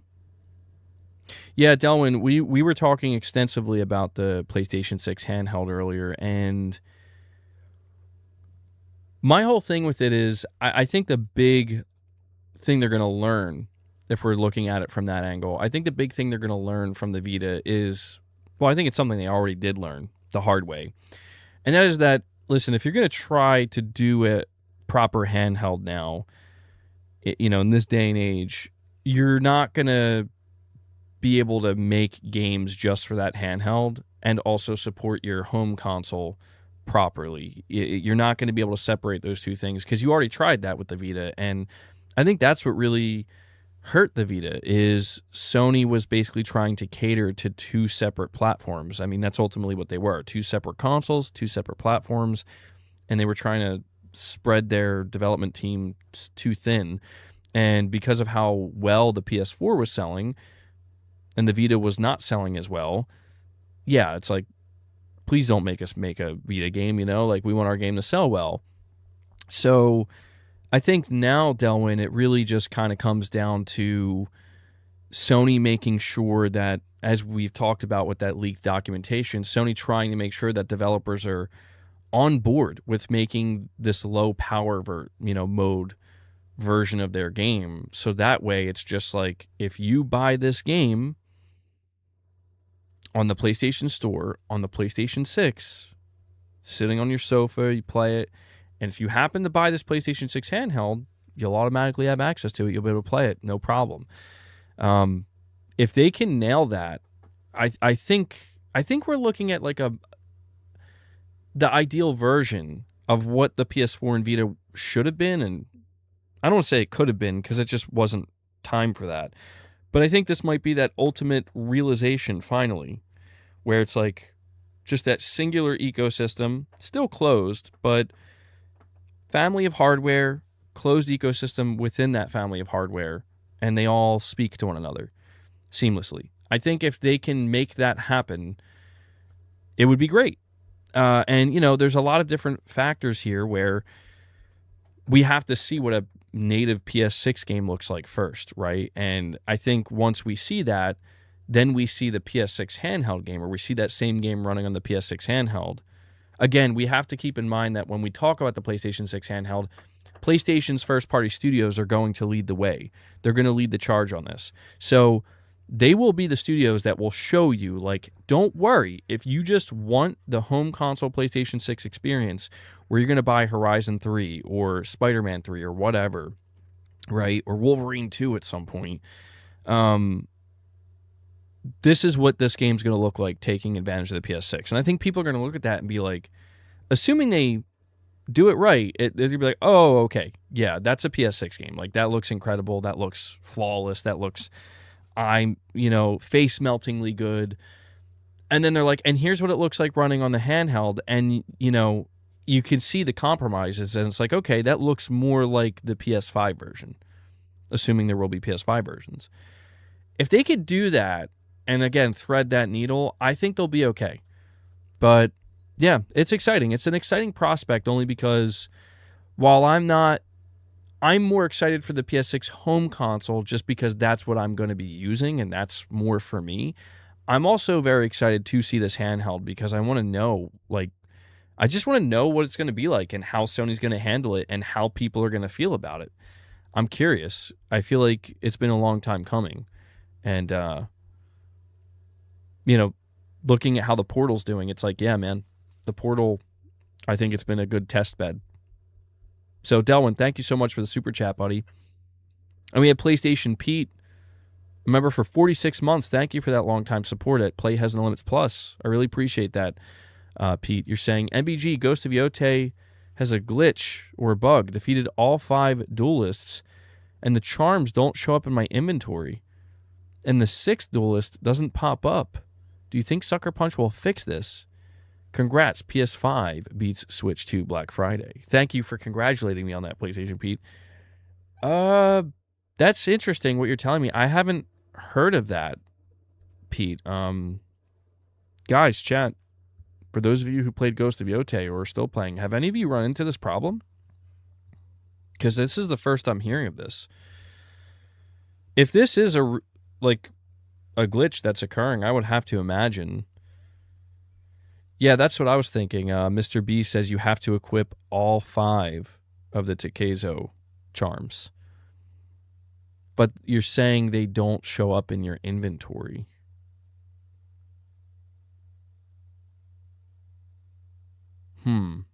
That is weird. I feel like you just might want to double check, Pete. You might want to double check, look through them slowly again, because I know you have to equip all of them. Yeah, they should be there. Oh, this is interesting. Verco said, I had that bug, but I somehow fixed it. I don't remember. Oh, okay. So Verco, he's saying he had that issue too. Well, this is fascinating. This might be a real legitimate bug that some people have encountered that Sucker Punch hasn't fixed yet.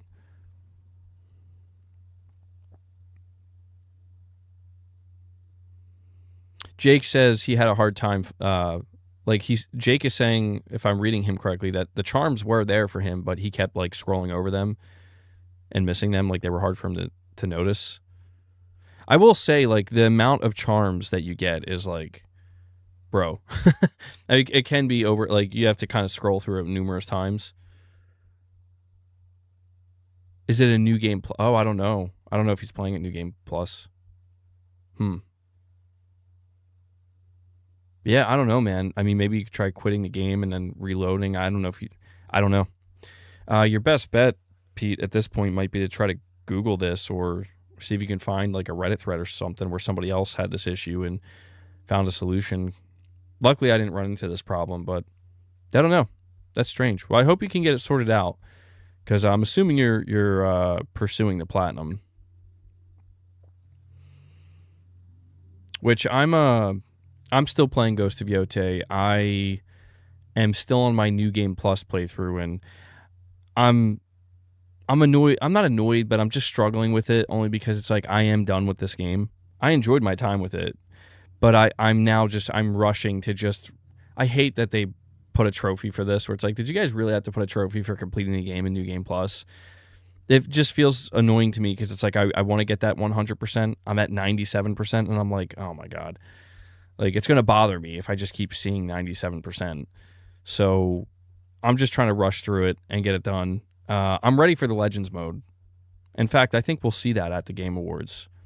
I'm more excited for that at this point. I've gotten my fill, certainly, of playing the story of Ghost of Yotei. It was an enjoyable one. I enjoyed it, but I'm definitely ready to move on to the Legends mode.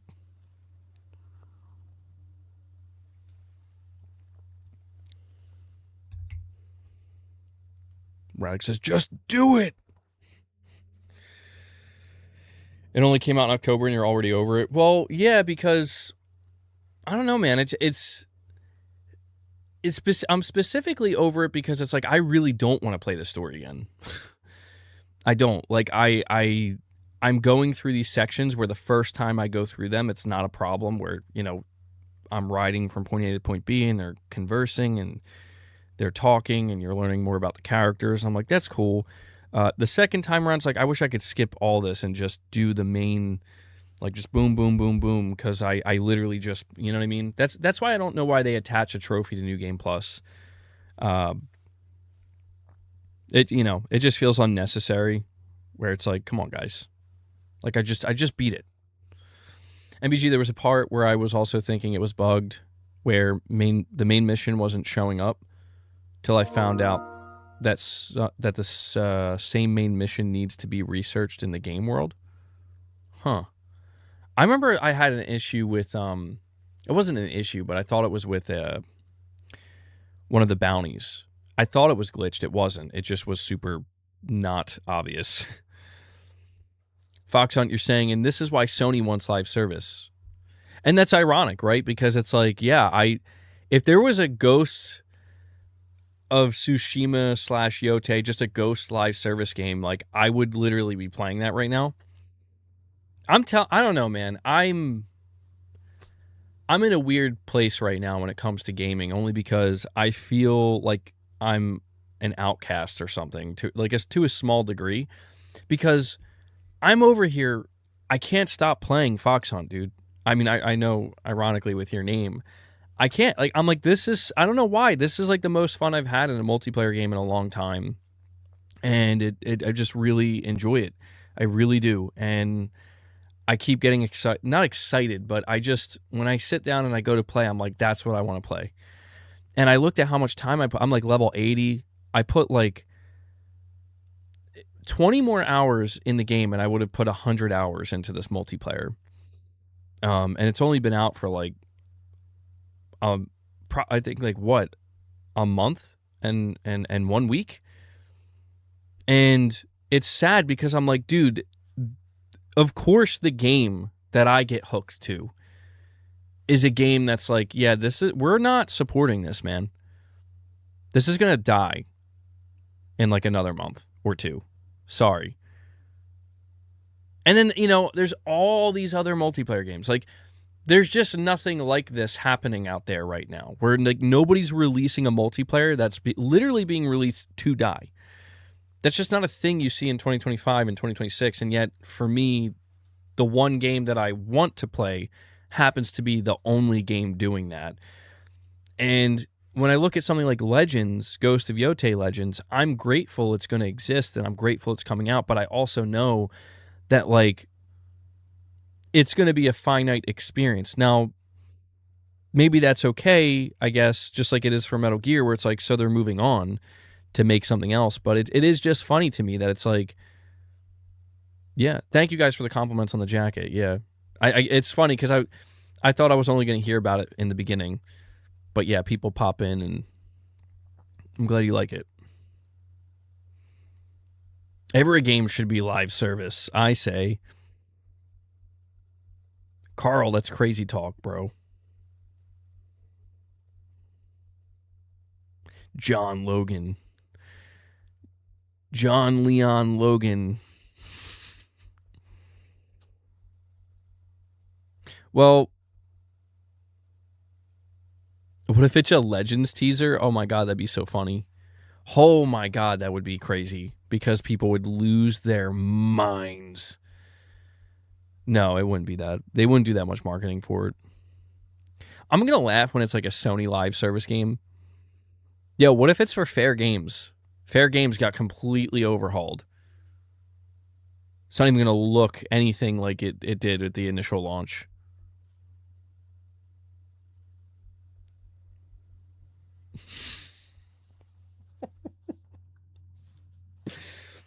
Well, let's hope for Irfin's sake that that's not what it is.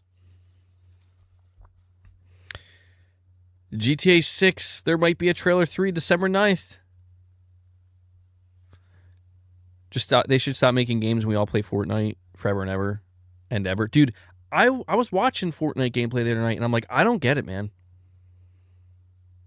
I don't get it. And I played Fortnite, but I was like watching it and I'm like, I don't get it. It's no offense. I'm not a hater. I'm just watching the gameplay and I'm like, what's so good about this? I don't get it.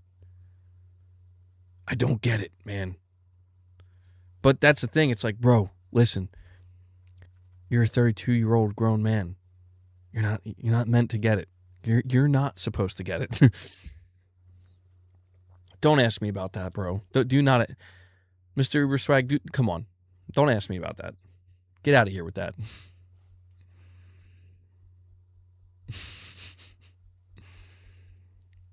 New Sony Live service flop. It's Project Gummy Bears.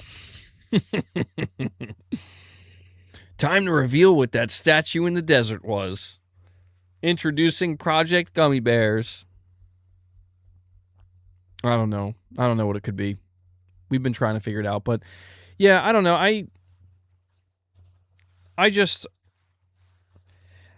Did you guys see that Dusk Golem leaked? It's probably already been taken down by Sony, or it will be. You remember that game that was being worked on by Deviation called Project Ooze? It was like a third-person type shooter. I can't show it because it's definitely not supposed to be out here publicly, but this Dusk Golem person, I think, leaked like 2 hours worth of gameplay. And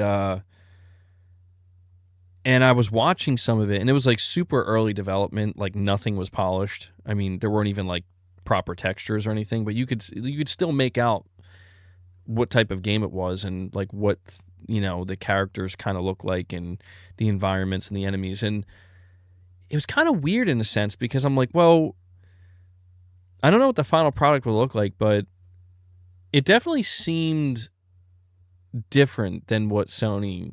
It was just interesting to see a third-person shooter.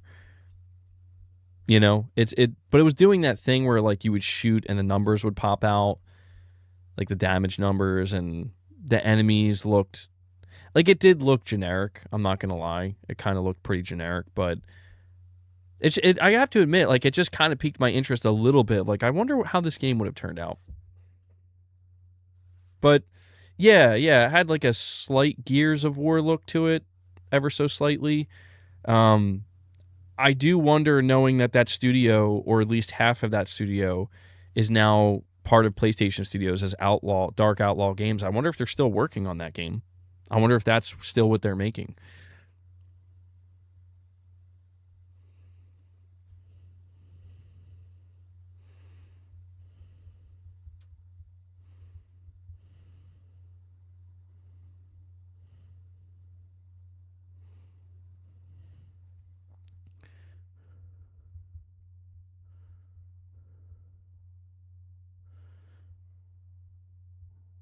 Sorry. All right. You hope GTA 8 will be much better? I think GTA 8 will be a PlayStation 6 launch window title, kind of like it was for PS5.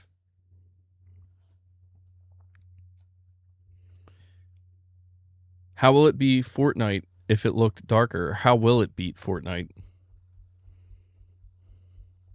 I'm telling you, man, Sony's not going to beat Fortnite. They got to realize that.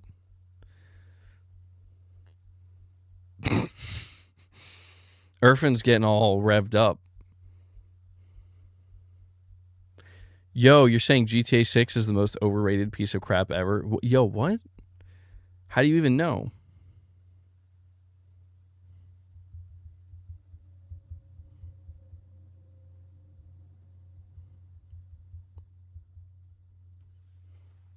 How do you know if you haven't played it? Get out of here with that filth. We'll find out. We'll find out if it's overrated. I don't believe it's going to be overrated. I think there's a difference between something being overrated and overhyped. I think GTA 6 could be overhyped in that people have like built this up into their heads to be like, you know, something that's truly going to change their lives permanently. And maybe it could for somebody, but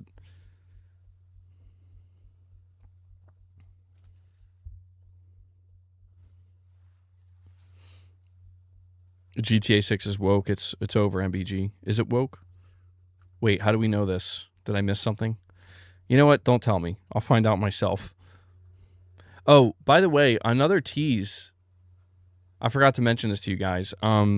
We mentioned how Kirakesis on December 3rd, he said, a big Star Wars game announcement is coming very soon. And just to be clear, this announcement has nothing to do with Star Wars, Zero Company, or Eclipse. He followed it up by saying the title of this game ends with The Old Republic.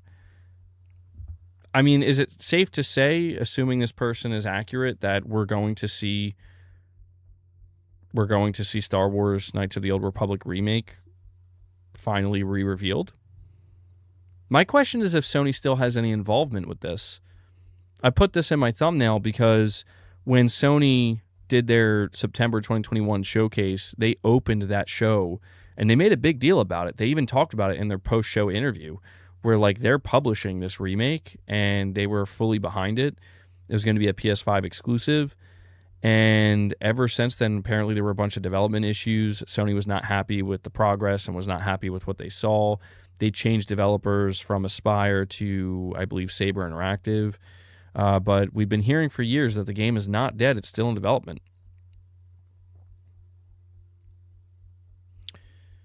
You think as a game, GTA 6 is going to be 100% overhyped? You love Rockstar games, but the gameplay's usually ass.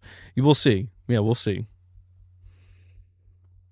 No, Irfan, that's the thing. A lot of people thought that Knights of the Old Republic remake was canceled.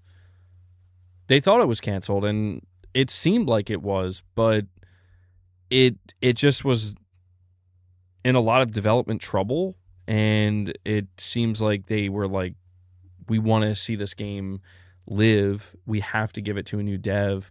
I don't know how much money was lost on it, but I believe the last thing we heard, if memory serves, is Jason Schreier. I think it was Jason Schreier. He said that Sony kind of like walked away from it.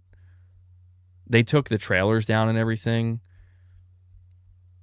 And my understanding, based off of what we had heard, is that Sony's just kind of like, they're not involved anymore. Sony left that initial dev cycle, and then someone else picked it up and started over. MP First leaked old concept art of KOTOR. Oh, did they? Damn, they keep getting these interesting leaks. How did it look? Yeah, apparently one of the reasons why KOTOR remake it kind of got screwed was because they just apparently Sony was, I don't know if it was just Sony, but Sony was not happy with the way it looked and the way it was turning out. Oh, yeah, I'm looking at some of it now. Wow, okay. It's really early.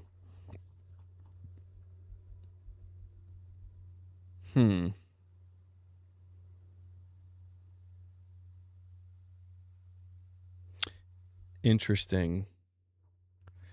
Yeah, there's only like one image here to me that seems like it could have been like super early gameplay. I wonder what it was. that made Sony go, nah. Maybe it's not that they thought it looked bad. Maybe it just wasn't making progress. Maybe it was like going way too slow. It's just weird though, because Sony was really behind it.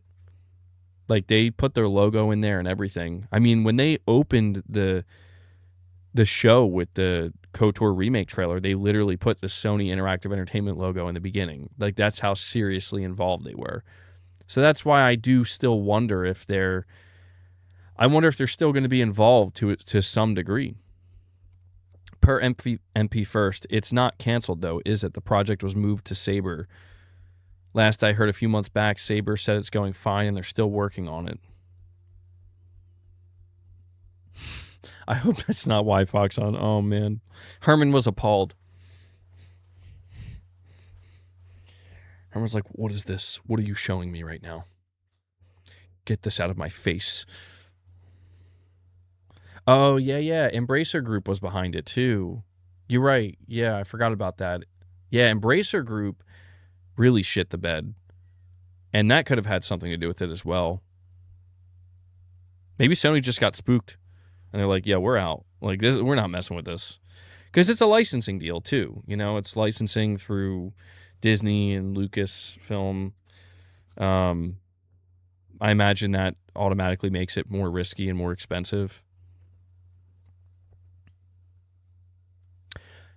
That could be it, Mr. B. That might be the call. You're saying maybe Sony removed the trailer because the Aspire logo appeared and they're no longer involved. That would make the most sense because I actually used that trailer today in my video, and you're right. At the very beginning, their logo pops up right in front of your face, and apparently they have nothing to do with it anymore. So maybe for like legal reasons, they had to take it down. Maybe Embracer stole Sony's money. I mean, it's a tough one because, like, KOTOR Remake, if Sony locked that down as an exclusive, that would be huge. Like, back when it was revealed, people were losing their minds. They were like, holy shit. Now I think people are very skeptical. I don't think Sony would need that as an exclusive, to be honest. I don't think it would be harmful to Sony if they were like, actually, we're just going to let this one go. Because you have to also think that at the time that they had that deal, that was back in 2020, 2021. Sony was probably, they still looked at, they were still going hard in the paint with securing third-party exclusivity deals and whatnot and second-party because they were still worried about Xbox. If you look at where we are now, I don't think they're worried at all. Like, I think Sony just views that as like, yeah, we're not going to pay for that. Like, we don't need to. We're good. That's my read on it. So I think it'll probably be a multi-platform game at this point.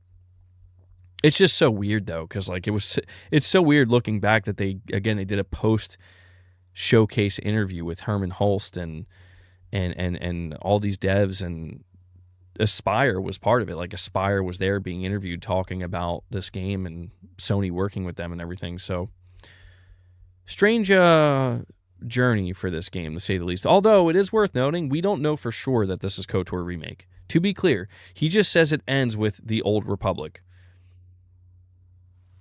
Everybody I think is automatically thinking the same thing, but I just want to put it out there that we don't know for sure that that's actually what's being teased.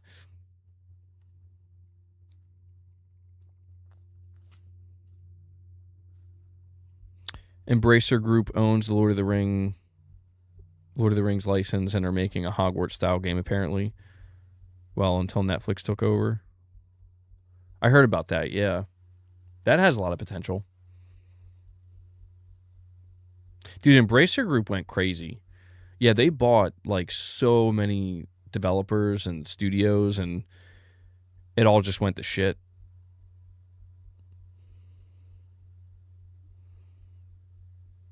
What if the statue is for Star Wars? I don't think it would be. It's not really giving me Star Wars vibes, but KOTOR reboot. Evil Within 3? Yo, the Evil Within 3 would be awesome. I love those games.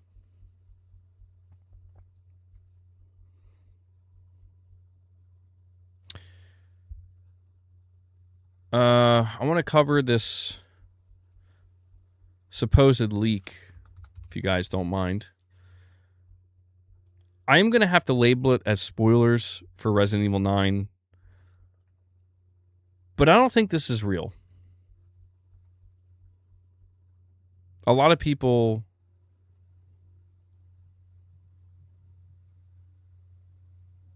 Hold on. All right, so I'm going to cover this. This has to do with Resident Evil 9. Resident Evil Requiem. MBG not going live. KOTOR remake is still coming. I'd drop everything to play that. I think a lot of people would. Yeah. That's a game that a lot of people want. But I'm going to read this. I originally came across this in the Gaming Leaks and Rumor subreddit. It says GameStop leaks second playable character in Resident Evil 9. It says the deluxe edition includes the PC Steam digital code, a steelbook case, and the following digital content. The Sanctuary expansion pass includes 2 new story scenarios and a major Mercenaries mode update, the Morphic Visor cosmetic filter, a unique cosmetic look for Rose's Rose's Visor, not Survivor. Shadow Walker Costume Pack 3 exclusive outfits for Rosemary Winters, digital art book, and official soundtrack. It's Rosemary, not Leon. And this has apparently been archived. However, it says edit. The listing has now been altered to remove all mentions of the DLC and Rosemary. So people are now melting down because they believe that it has been leaked that the second playable character is Rosemary. But a lot of people are pointing something out, though. Let me see. Somebody says, I'm lost. Why doesn't this mention anything about Grace's outfits and the other things we already know are included in the digital edition? Is this a different deluxe edition for some reason? This feels off. Somebody replies by saying, because this shit is probably AI. Rose cannot be in this game. She's only 16 years old in 2035 in her own DLC. We aren't playing as 10-year-old Rose or skipping to a 25-year-old in Requiem. Somebody says, I think they just got ChatGPT to vomit something out. We already saw the deluxe edition. Somebody else says, pretty sure Rose is still like 6 to 7 years old in Resident Evil 9, unless it's future Rose that would participate in the game. So somebody says, all right, guys, hear me out. What if Leon changed his name to Rosemary because he's deep undercover? Like a Joanna Man situation. Somebody says a Joanna Man reference in the year 2025. I thought I was the only one who remembered that. I remember that movie. Joanna Man. Dude. This is getting crazy. Leon's still in the game. He just changed his name to Rosemary. Capcom's about to send the ninjas after GameStop. This person says if this is true and shown in next week's Game Awards trailer, I'm staying the F away from anything Resident Evil until Requiem comes out. The meltdown will be insane.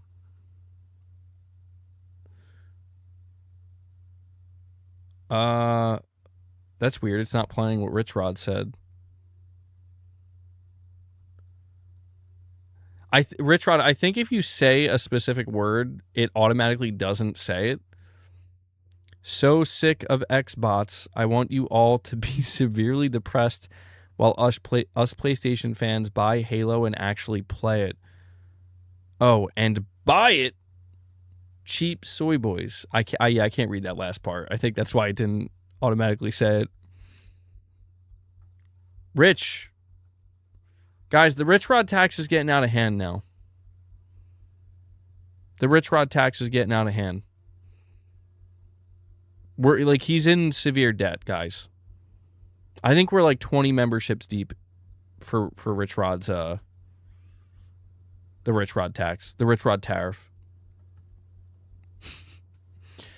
But I appreciate it, Rich. I do. I appreciate the donos.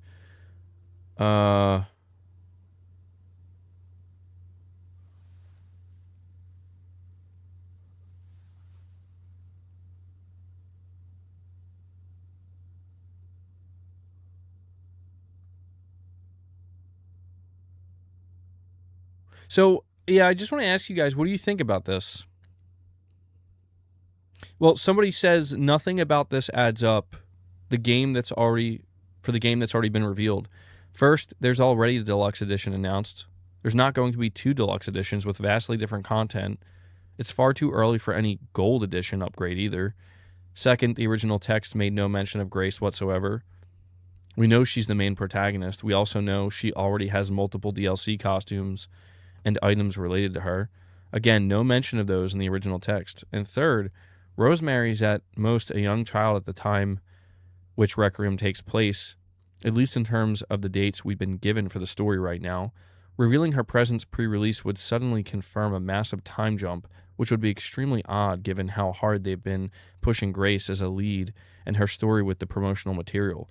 All of that coupled with the fact that Rosemary, her parents, and almost the entirety of 7/Village have nothing to do with Raccoon City. Anybody using this as fuel for the no Leon thing needs to cool down and wait a little bit. I'll be surprised if any of this is accurate. Somebody also says 100% fake. The listing is real, but the information is fake. I think this is GameStop fucking around. I'm going to be honest. I think it's somebody who works for GameStop fucking around. That's what I think. Hopefully it's not Leon. That'd be boring. Nah, dude. I feel the opposite. I want to see just give me one last hurrah with Leon. And then we'll be good after that. I think we'll be good after that. But I still believe he's in this game. And I think that this whole Rosemary thing is weird. Tides of Annihilation is not the game you think it is. Interesting. Maybe I'll check that out, Irfan.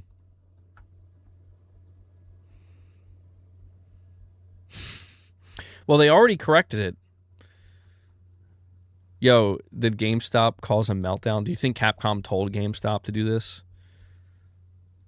You know what's interesting is everybody's kind of looking towards Dusk Golem to say something about this, to like let people know if this is real or not.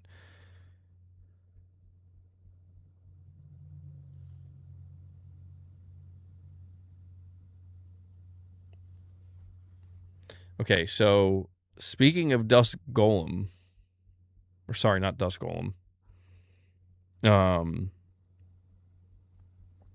Speaking of the secret statue, hold on. Who put this out?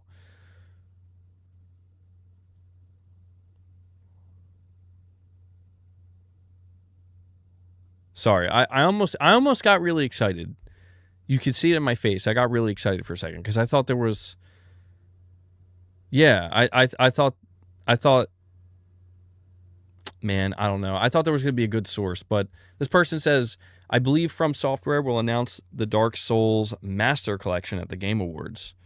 From Software is working on a game likely to release next year that's codenamed FMC. F is a prefix they give to Dark Souls and Armored Core titles, and MC likely means Master Collection, given that the FHD, probably High Definition, was the codename for Dark Souls Remastered.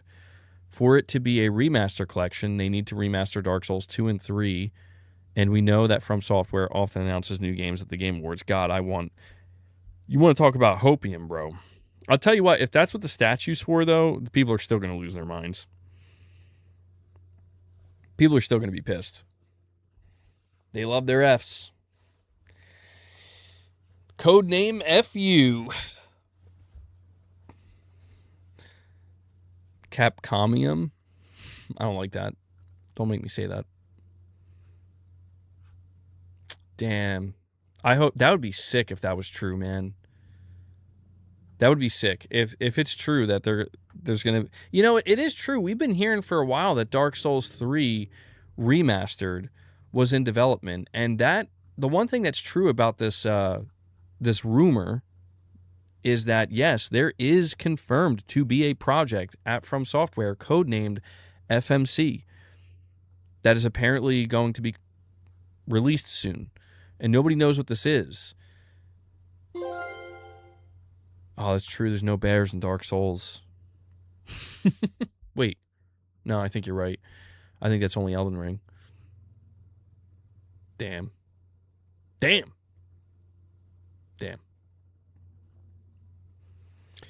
You know, I was going to say, though, like, it always sounded kind of weird to me. Like,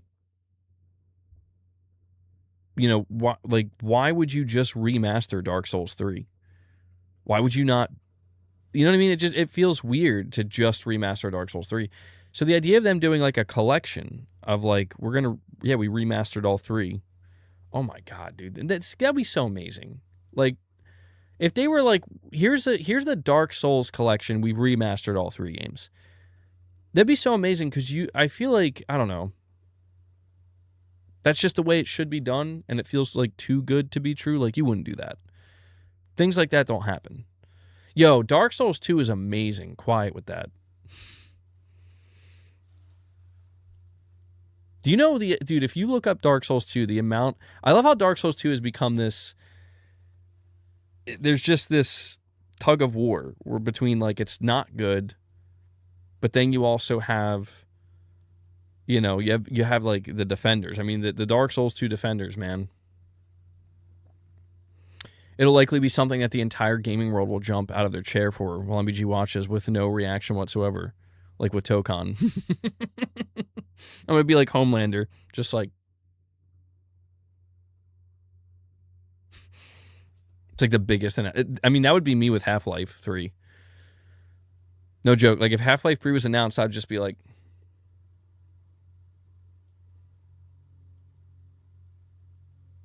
That'd be me. My honest reaction to Half-Life 3 getting announced. I should fuck around now, and if it actually gets announced, purposely just sit there and do nothing. Who all had MBG in their number 1 for their YouTube recap? Yo, shout out to everybody who had me as their number 1 for their YouTube recap, or even if I was just in there. Shout out to you guys. Thank you.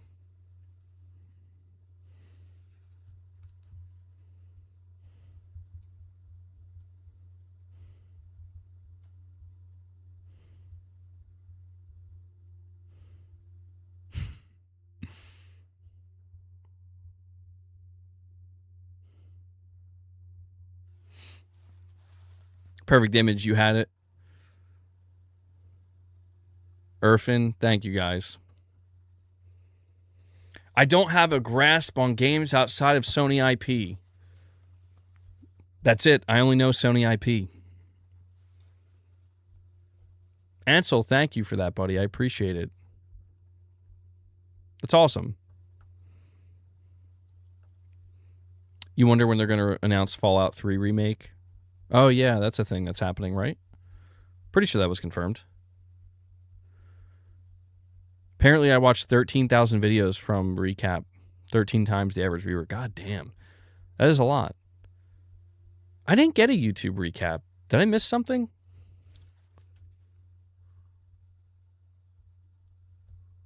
Like, I'm confused.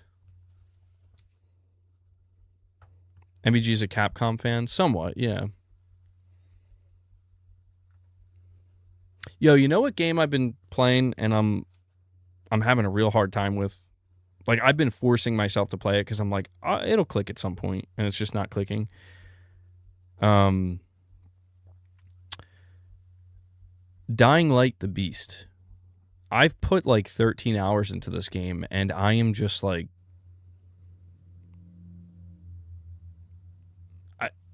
I've just been waiting for it to feel good to play, and it just hasn't. It's just not. I don't know, man. I can appreciate like a lot of what's there, but it's one of these games where I keep forcing myself to play it, and I'm like, I don't want to play this.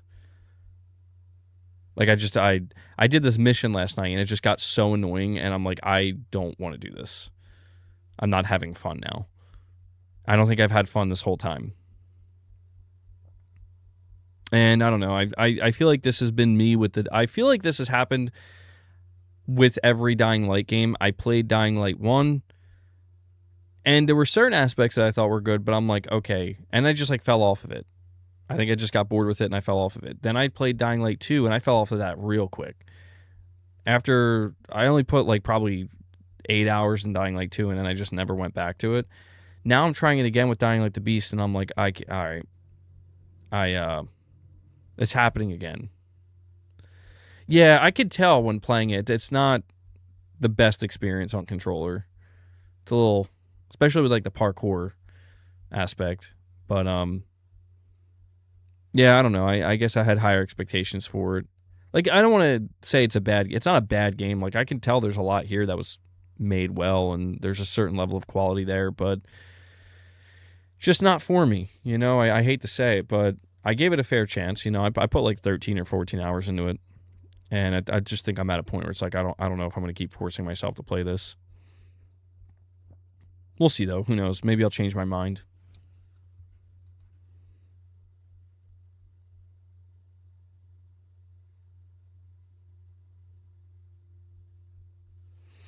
Neo 3. Yeah, I forgot about that game. That's is that? I don't think that's being published by Sony, is it? Until Dawn 2. Apparently that's in development. Get this out of here.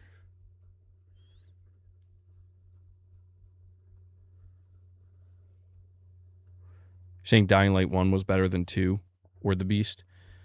I'd have to go back and play Dying Light 1. I do remember that one being pretty good. Not going to lie. I remember that game being pretty good.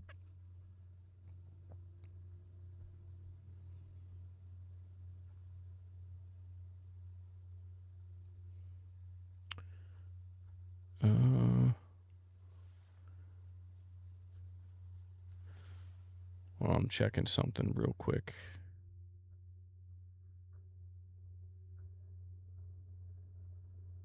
Oh, yeah. So, did anybody else watch the, Oh, Lord. Okay.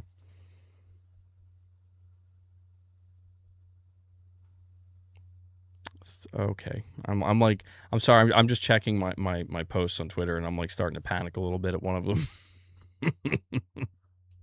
Did anybody see the hype trailer for the Game Awards? Did anybody notice how much GTA 6 was in there?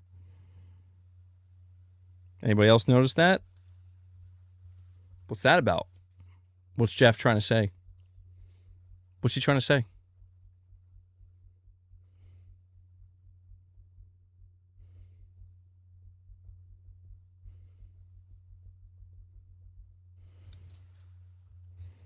Petrov, you want to feed the beast? I'll give him a couple treats. We only hit 6 memberships today, which is not great. I'm not going to lie. I still appreciate it, though. But I'll give Boss a couple treats, because we're probably going to wrap this up soon. I pretty much expended my topics for the day. I'll hang out with the chat for a while. Yo, how is he not woken up yet?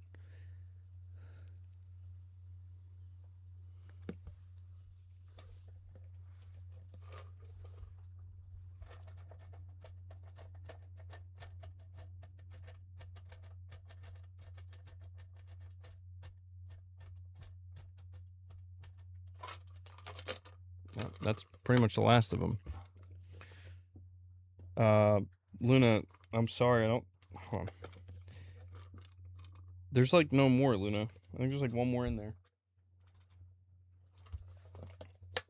I'll have to get more treats. Sorry, guys. Well, there we go. That was the last of them anyway.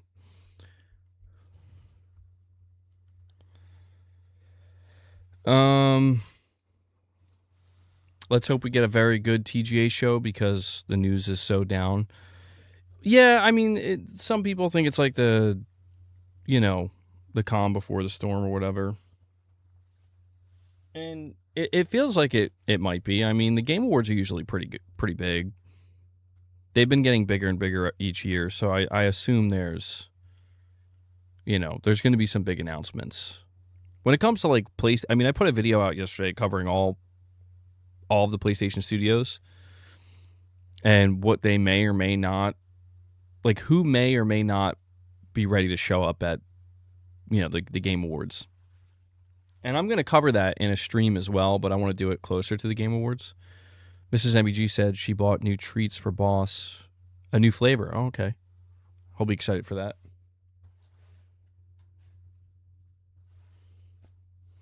Oh, Radic, thank you. I'm glad you enjoyed the video. The only way GTA 6 is at the Game Awards is them re-showing the trailer that's already been out. Yeah.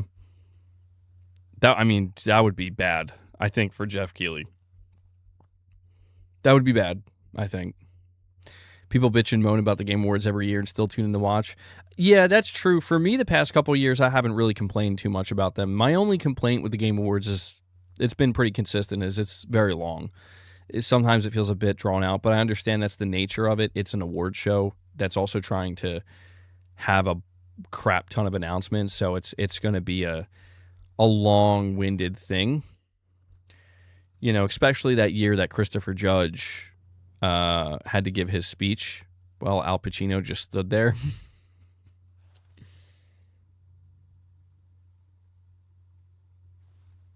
Easy, Luna, easy.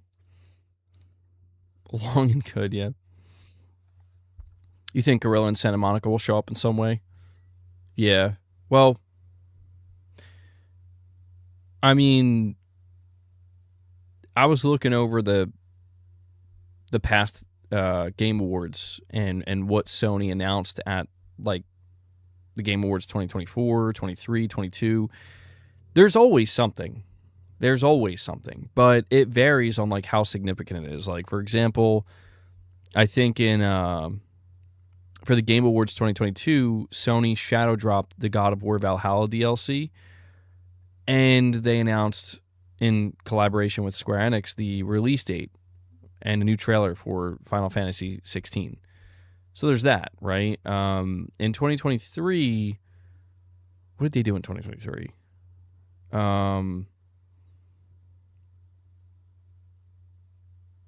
No, sorry, I have it backwards. In 2022, they did the Horizon Burning Shores DLC and the Final Fantasy 16 trailer. And then in 2023, they did God of War Ragnarok Valhalla and I think Rise of the Ronin.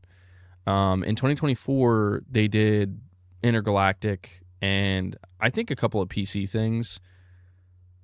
And I don't remember if they did something for Astrobot. So, you know, I don't want to get...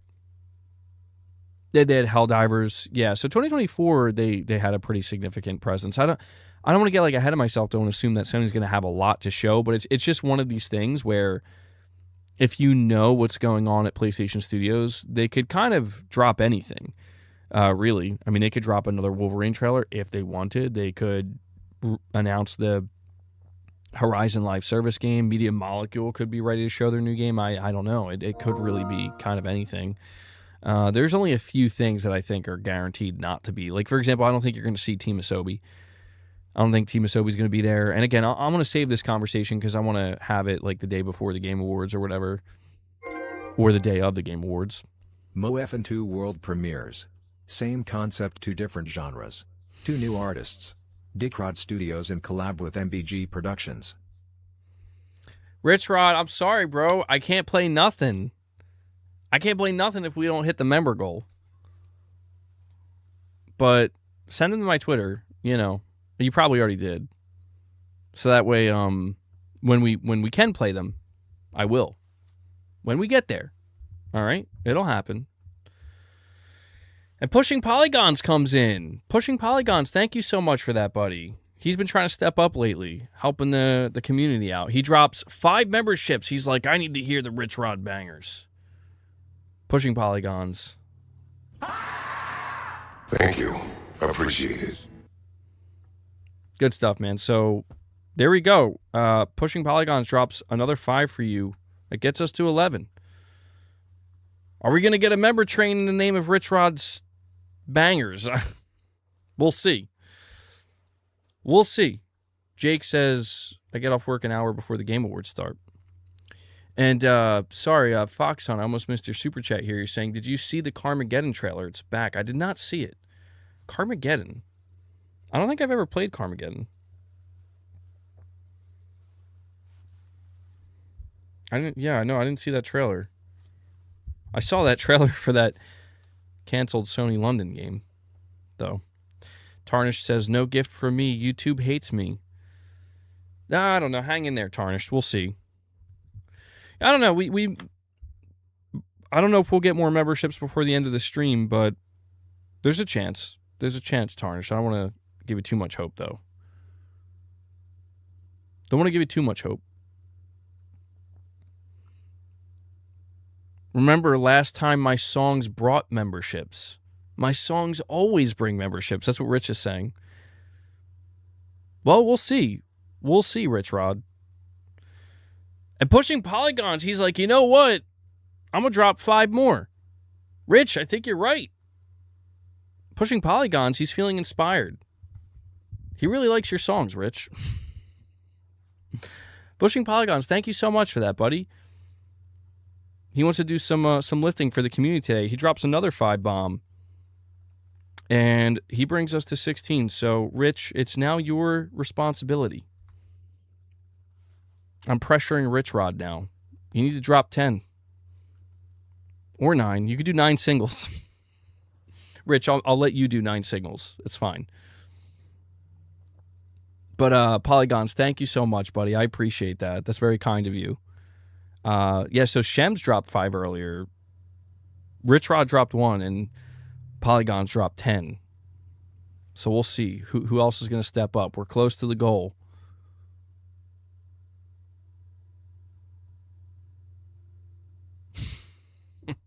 Rich is vindicated. He's like, you see? Pushing Polygons is only donating for the songs. And Tarnished, I'm sorry, you still didn't get one. Damn. I'll be honest, I'm not sure. I don't recognize any of the people that got gifted. I'm at 150 push-ups per day. It's not a joke. Radic says it's not a joke. No, it's not. It's absolutely not.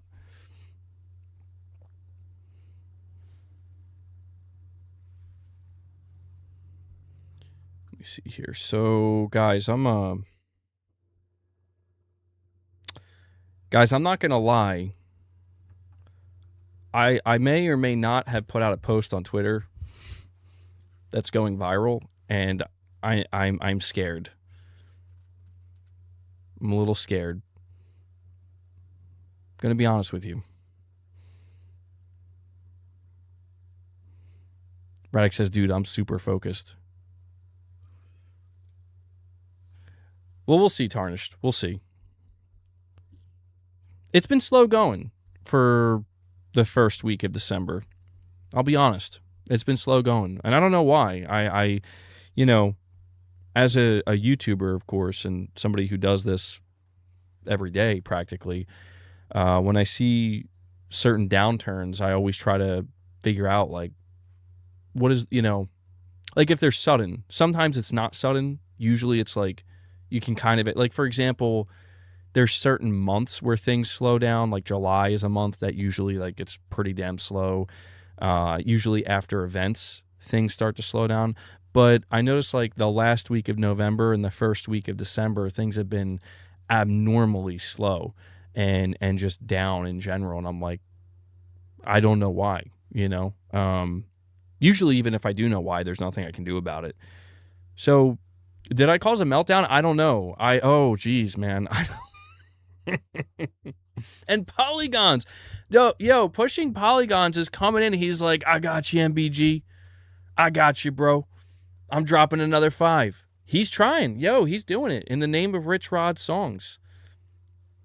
Pushing Polygons drops another 5 membership gifts for you guys, and he gets you as he's got you right there. He brings you to 21. Can we do it? Can we do it? Is Polygons going to inspire somebody? He says, all right, boys, I'm spent. If I spend more, Mrs. Polygons might beat me with a frying pan. Well, tell her I appreciate it, Pushing Polygons. Tell Mrs. Polygons that I appreciate you supporting the channel. Make sure you let her know you're helping out the community. Did Tarnish get one yet? No, not yet. Not yet. Damn.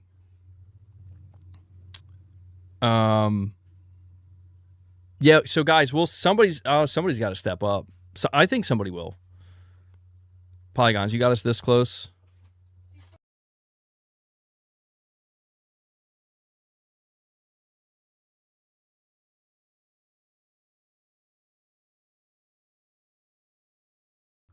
Yo, guys, check this out. Mrs. MBG just apparently she got this for a little MBG for my son. Apparently she found an Astrobot hat. Oh, that's got a bit of a glare on it. Yo, I'm about to wear this. No, that's pretty sick though. He loves Astrobot. He's like a huge Astrobot fan. That's crazy though, man. Sony's going hard with the merch, with the Astro merch.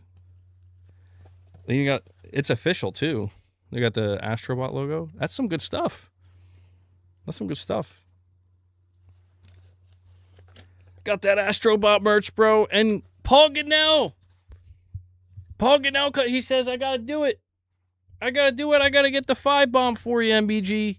Pushing Polygon set me up. I'm gonna dunk it. There you go. Paul Goodell, he comes in. He's the one who gets us over the mark. RichRod is celebrating. RichRod is very happy. Paul, thank you so much for that, man. Thank you. Appreciate it. That brings us to 26. So we did hit the goal. Guys, I really do appreciate that. Thank you. I didn't think we were going to hit it, but it happens sometimes, you know. We get to later in the stream and you guys still end up crushing it. RichRod says, MBG, I told you. Thank me later. I mean, God, maybe there's truth to this. Rich, I'm not going to lie. I just kind of thought, like, you're just saying that. You're just saying it. But I think it might be true. It might be true. But, Rich, I'm going to play your songs soon. I'm going to at least... Hold on. Where are we at time-wise? All right, so here's what we'll do. I think we'll go for like another 15 minutes or so. That might be, maybe you'll take it to the 3-hour mark. Oh, you have 3 songs, dude? You want me to play all 3? Did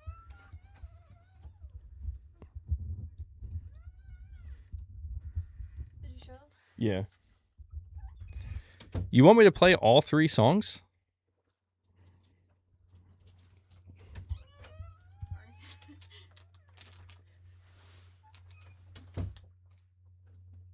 We got some new treats too for boss. He's not reacting. Maybe he's full from the treats I gave him. Here you go, bro. He's looking at me like, what is that? So 3 different songs, or 3 songs, 3 different genres. An Xbox sucks song. Wait. RichRod, you're saying don't play it? Should I be concerned? Move that over here a little bit. Should I be concerned, Rich? What do you mean don't play it?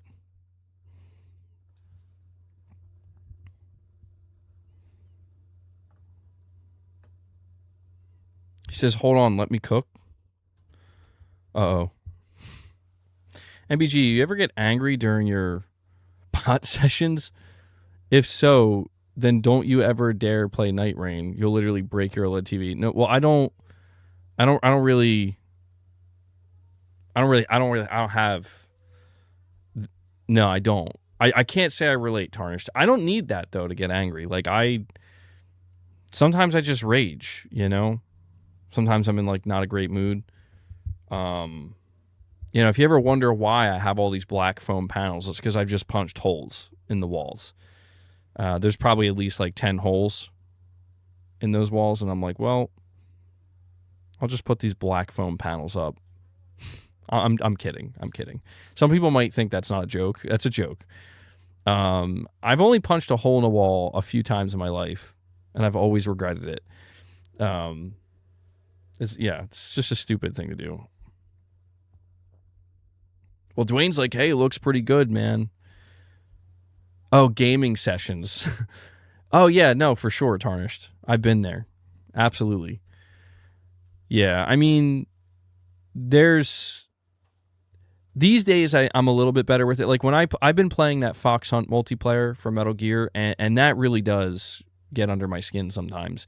Mainly because there's times where I get paired with people like across the world, and the connection's just horrible because there's not a lot of people playing. And like, for example, yesterday I was playing a match of Fox Hunt, and there was somebody lying prone on the ground, and I saw them, and we both started aiming at each other and shooting each other. Because they were lying on the ground, I was able to strafe a little bit. I shot them in the head. I probably got like 5 or 6 rounds, headshots. And then it says I killed them. And I was like, okay, cool. So I started running away to go to wherever I was headed to. And literally, as I'm running, 5 seconds after I killed this person, I just died. And I was very confused because I'm like, what just happened? Nobody shot me. What just happened? And it showed me that that was the person who killed me. And I'm like, dude, this lag was so bad. I've never seen anything like that. That was like some next level, like, oh, okay. All right. That's not even just trading kills. I don't know what that is. He got me in the afterlife, dude. That's crazy. You need to check out the Godslayer trailer if you haven't already. Yeah, I saw that pop up on my feed. I haven't checked it out yet. Maybe I'll watch it later. I've been seeing people talk about it. Isn't Sony involved with that game too? I think that's what RichRod was hinting at, or what he was talking about. Oh yeah, Tarnished. That was true. Yeah, I was trying to go for I did get that big boss rank, by the way. I got that big boss rank. I wasn't even trying to get it. That's the funny part. I got it yesterday. I was just playing casually, and I just got it. And I'm like, oh, awesome. But when I was streaming it, we had 4 out of 5 wins. I needed 1 more win, and we choked and didn't get it. And I was pissed off. I was a little bit pissed off. It wasn't that serious, but it's just like, wow, that's frustrating. So now I have it. That's usually how it works, though, right?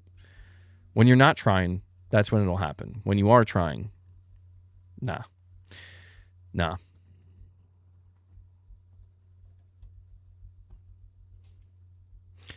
Wait, so Rich, you're saying, okay, play the songs. Now you're saying, nah, wait. Well, you let me know, Rich, because let me see. So we have about 13 minutes left. And guys, we'll do like a last call, all right? If you want to drop any more support for the stream, before we wrap up, if you want to drop any more member gifts or super chats or anything of the like, now would be the time to do it. We did, I think we covered all the topics. Yeah, I didn't spend as much time on the Black Friday stuff as I thought I would, but, you know. PlayStation's still doing fine. PlayStation's still selling well. Can't say the same about Xbox.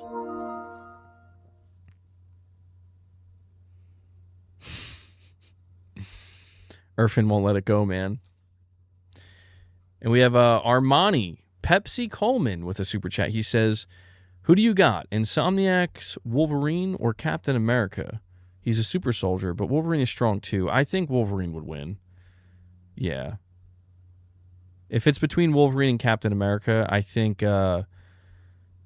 Wolverine, you know, with his adamantium skeleton and his healing ability, and just his vicious nature, I know Captain America is very strong too, but I'd have to give it to Wolverine, unless there's something about Captain America I'm unaware of, because he's still like human, right? He's just like, he's a super soldier. Like he's not like indestructible or anything. I think Wolverine's like close to being indestructible. Like I think Wolverine can still die, but it's got to be something like super extreme.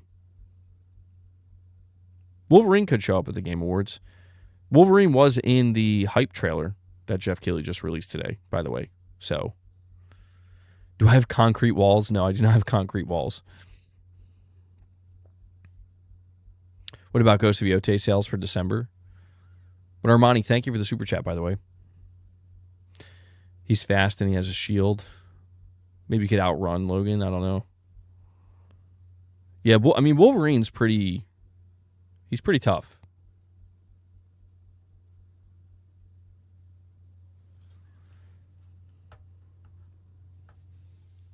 I'm curious to see in the Wolverine game by Insomniac, like, how they're going to handle like your health bar meter, whatever, or like how you're going to heal and all that stuff. Yeah, well, yeah, that's true. Wolverine's pretty fast too. Oh my God. Okay.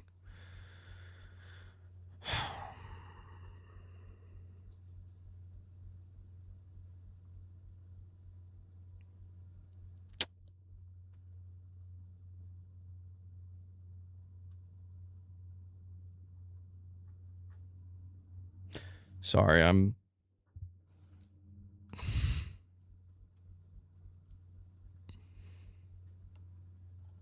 just checking on something here. Twitter's such a strange place, man. It really is.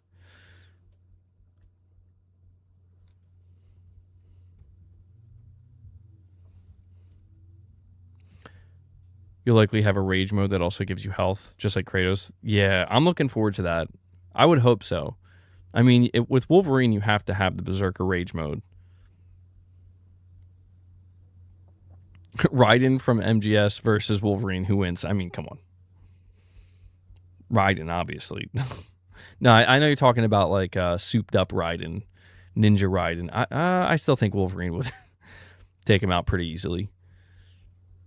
All right, RichRod says, play the song X-Bots and Death Stranding Butt Pirates. I hope I don't regret this, Rich. You're lucky. You're lucky we hit the goal. All right. What is your tweet, MBG? My tweet was simply just a picture. That's all it was. I just posted a picture. Okay? No diss to Death Stranding. You hear me, Rich? I'm pretty sure he's dissing Death Stranding. How dare you, Rich? How dare you?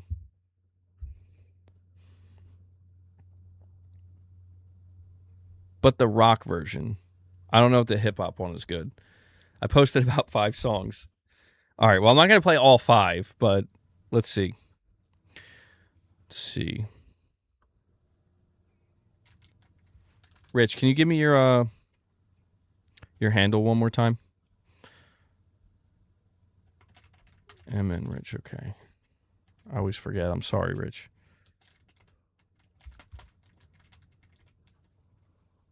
Let's see. All right, this one's called X-Bots. Rich is going in hard today.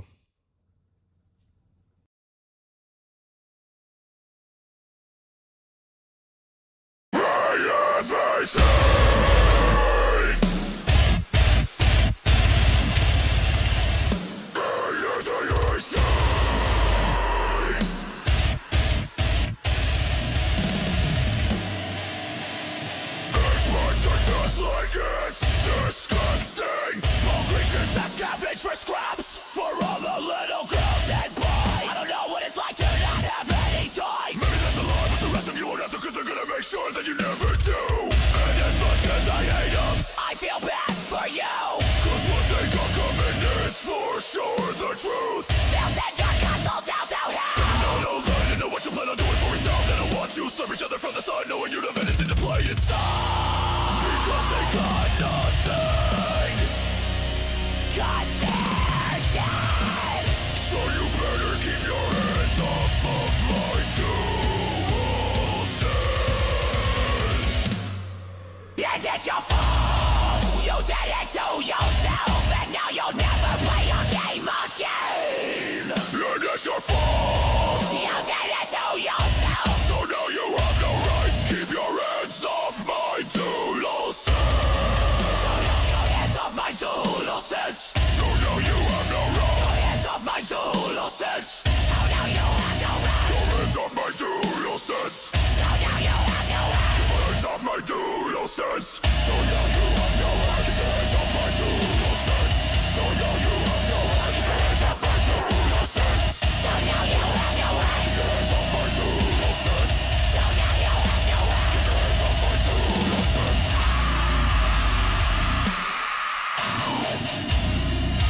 Keep your hands off my dual sense.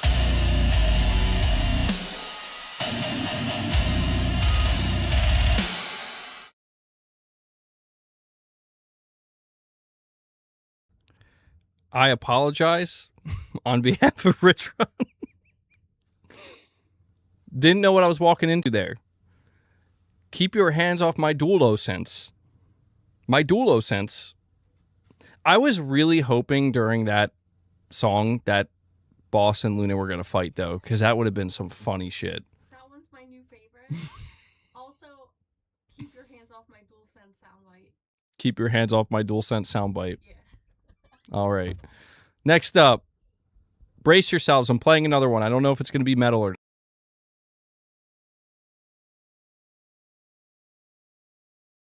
Hey yo, who the fuck you talking to, you little bitch ass nerd?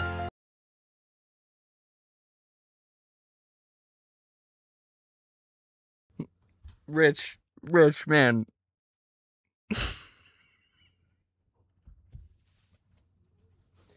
Rich.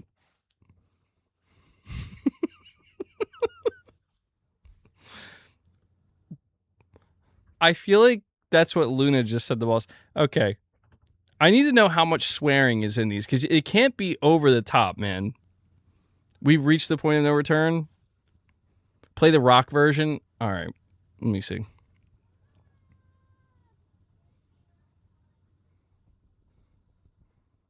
No Xboxers in heaven. Rich, what's going on, man? Are you okay? Rich, you have to tell me the name of the one to play. I don't know. We'll just try this. Let's. Oh shit, something's about to go down. Dogs crying and there's Xboxers. One man down, another imposter. Crosses in the backyard, soon to be 83 as dog. I'm not feeling that one, Rich. I'm not feeling that one. Just right off the bat, not feeling it.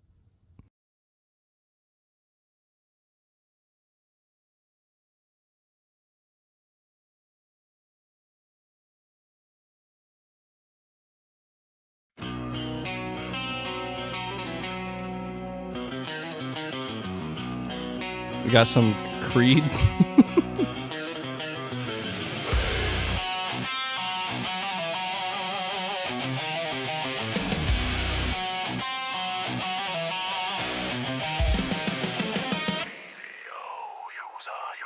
User death, stranding but pirate.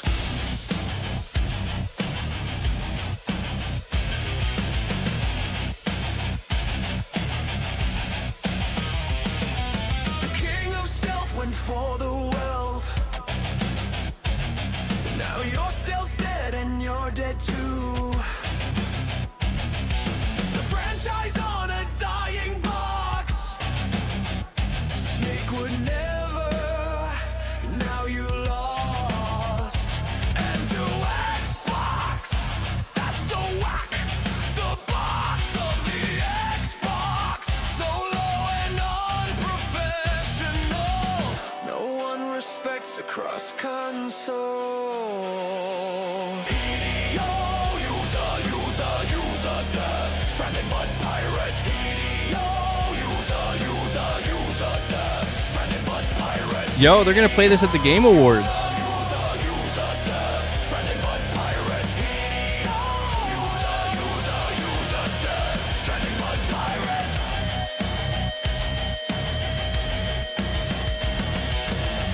What's left of you is right there. Old you and me, well, we don't care. We know you're about that bag. We just wish you weren't such a drag. Why you make it? You know it suck. You're not dumb. You're just corrupt. You don't make things out of love. What would you do without us? User, death, stranding but pirate. User, death, stranding but pirate. User,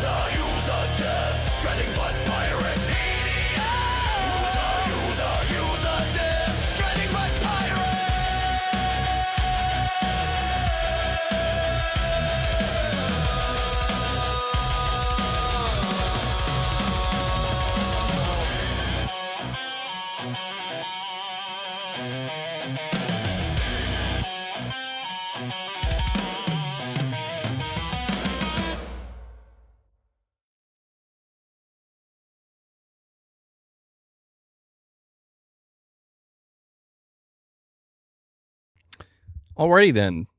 Pretty sure that's a song that will make an appearance at the Game Awards. It will be Jeff's way of celebrating Death Stranding. Now, a live performance from RichRod. This one's called Death Stranding Butt Pirate. Hideo will come up and join him on stage. Yo, Boss is getting so pissed off because Luna is asserting her dominance right now. Do you see her? The treats are in the middle, and she's like, I ain't backing down. And Boss doesn't know what to do.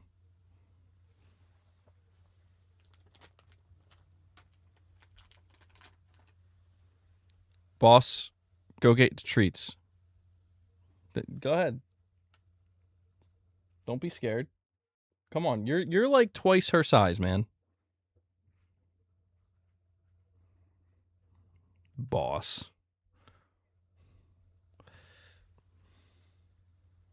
He's just looking at me like, are you serious right now? Play Xbox Game Pass hike song. Rich, I think that's enough, man. I think we did enough. That's good, you know? 2 songs. Dude, the first one was like really heavy. I mean, that was like probably the heaviest one ever. Maybe too heavy. I don't know. He says, I can accept that. He says, I can accept it. I'm sorry. Yeah, I wasn't expecting, like, it just came in so loud.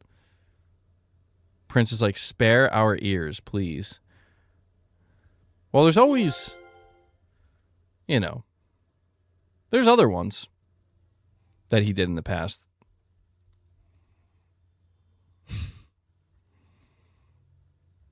I don't think anything will ever top Suck It From the Back, though.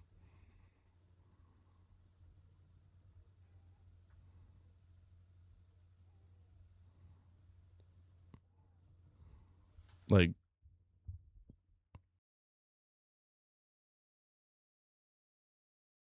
Hey, yo, BJ! Stop playing. Make RichRod into Rich Mod.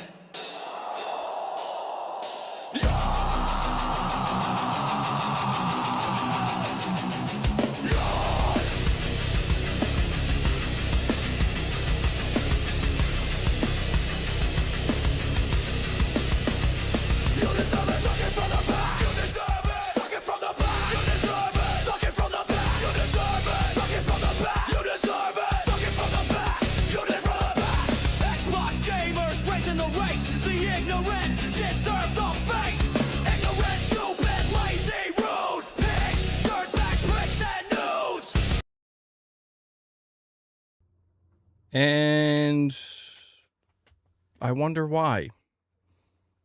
You know? And then I wonder why. Why do they think I'm still console warring, guys? Why do they think I'm still out here console warring? Proceeds to play a song called Suck It From the Back. Okay. We lost a lot of viewers on that one. Oh, boy. I apologize. All right. Rich, I do appreciate your support, though. We have Armani Pepsi Coleman. He says, I'm not trying to be mean to Spider-Man, but Wolverine is going to be more satisfying. I wonder who would win, Miles Morales or Wolverine. He's a kid. So I don't think Miles Morales would be able to take on Wolverine, bro. I'll be honest. I don't think so. I think it would be an interesting battle between Spider-Man, like Peter Parker and Wolverine, but I just can't see them fighting each other, you know?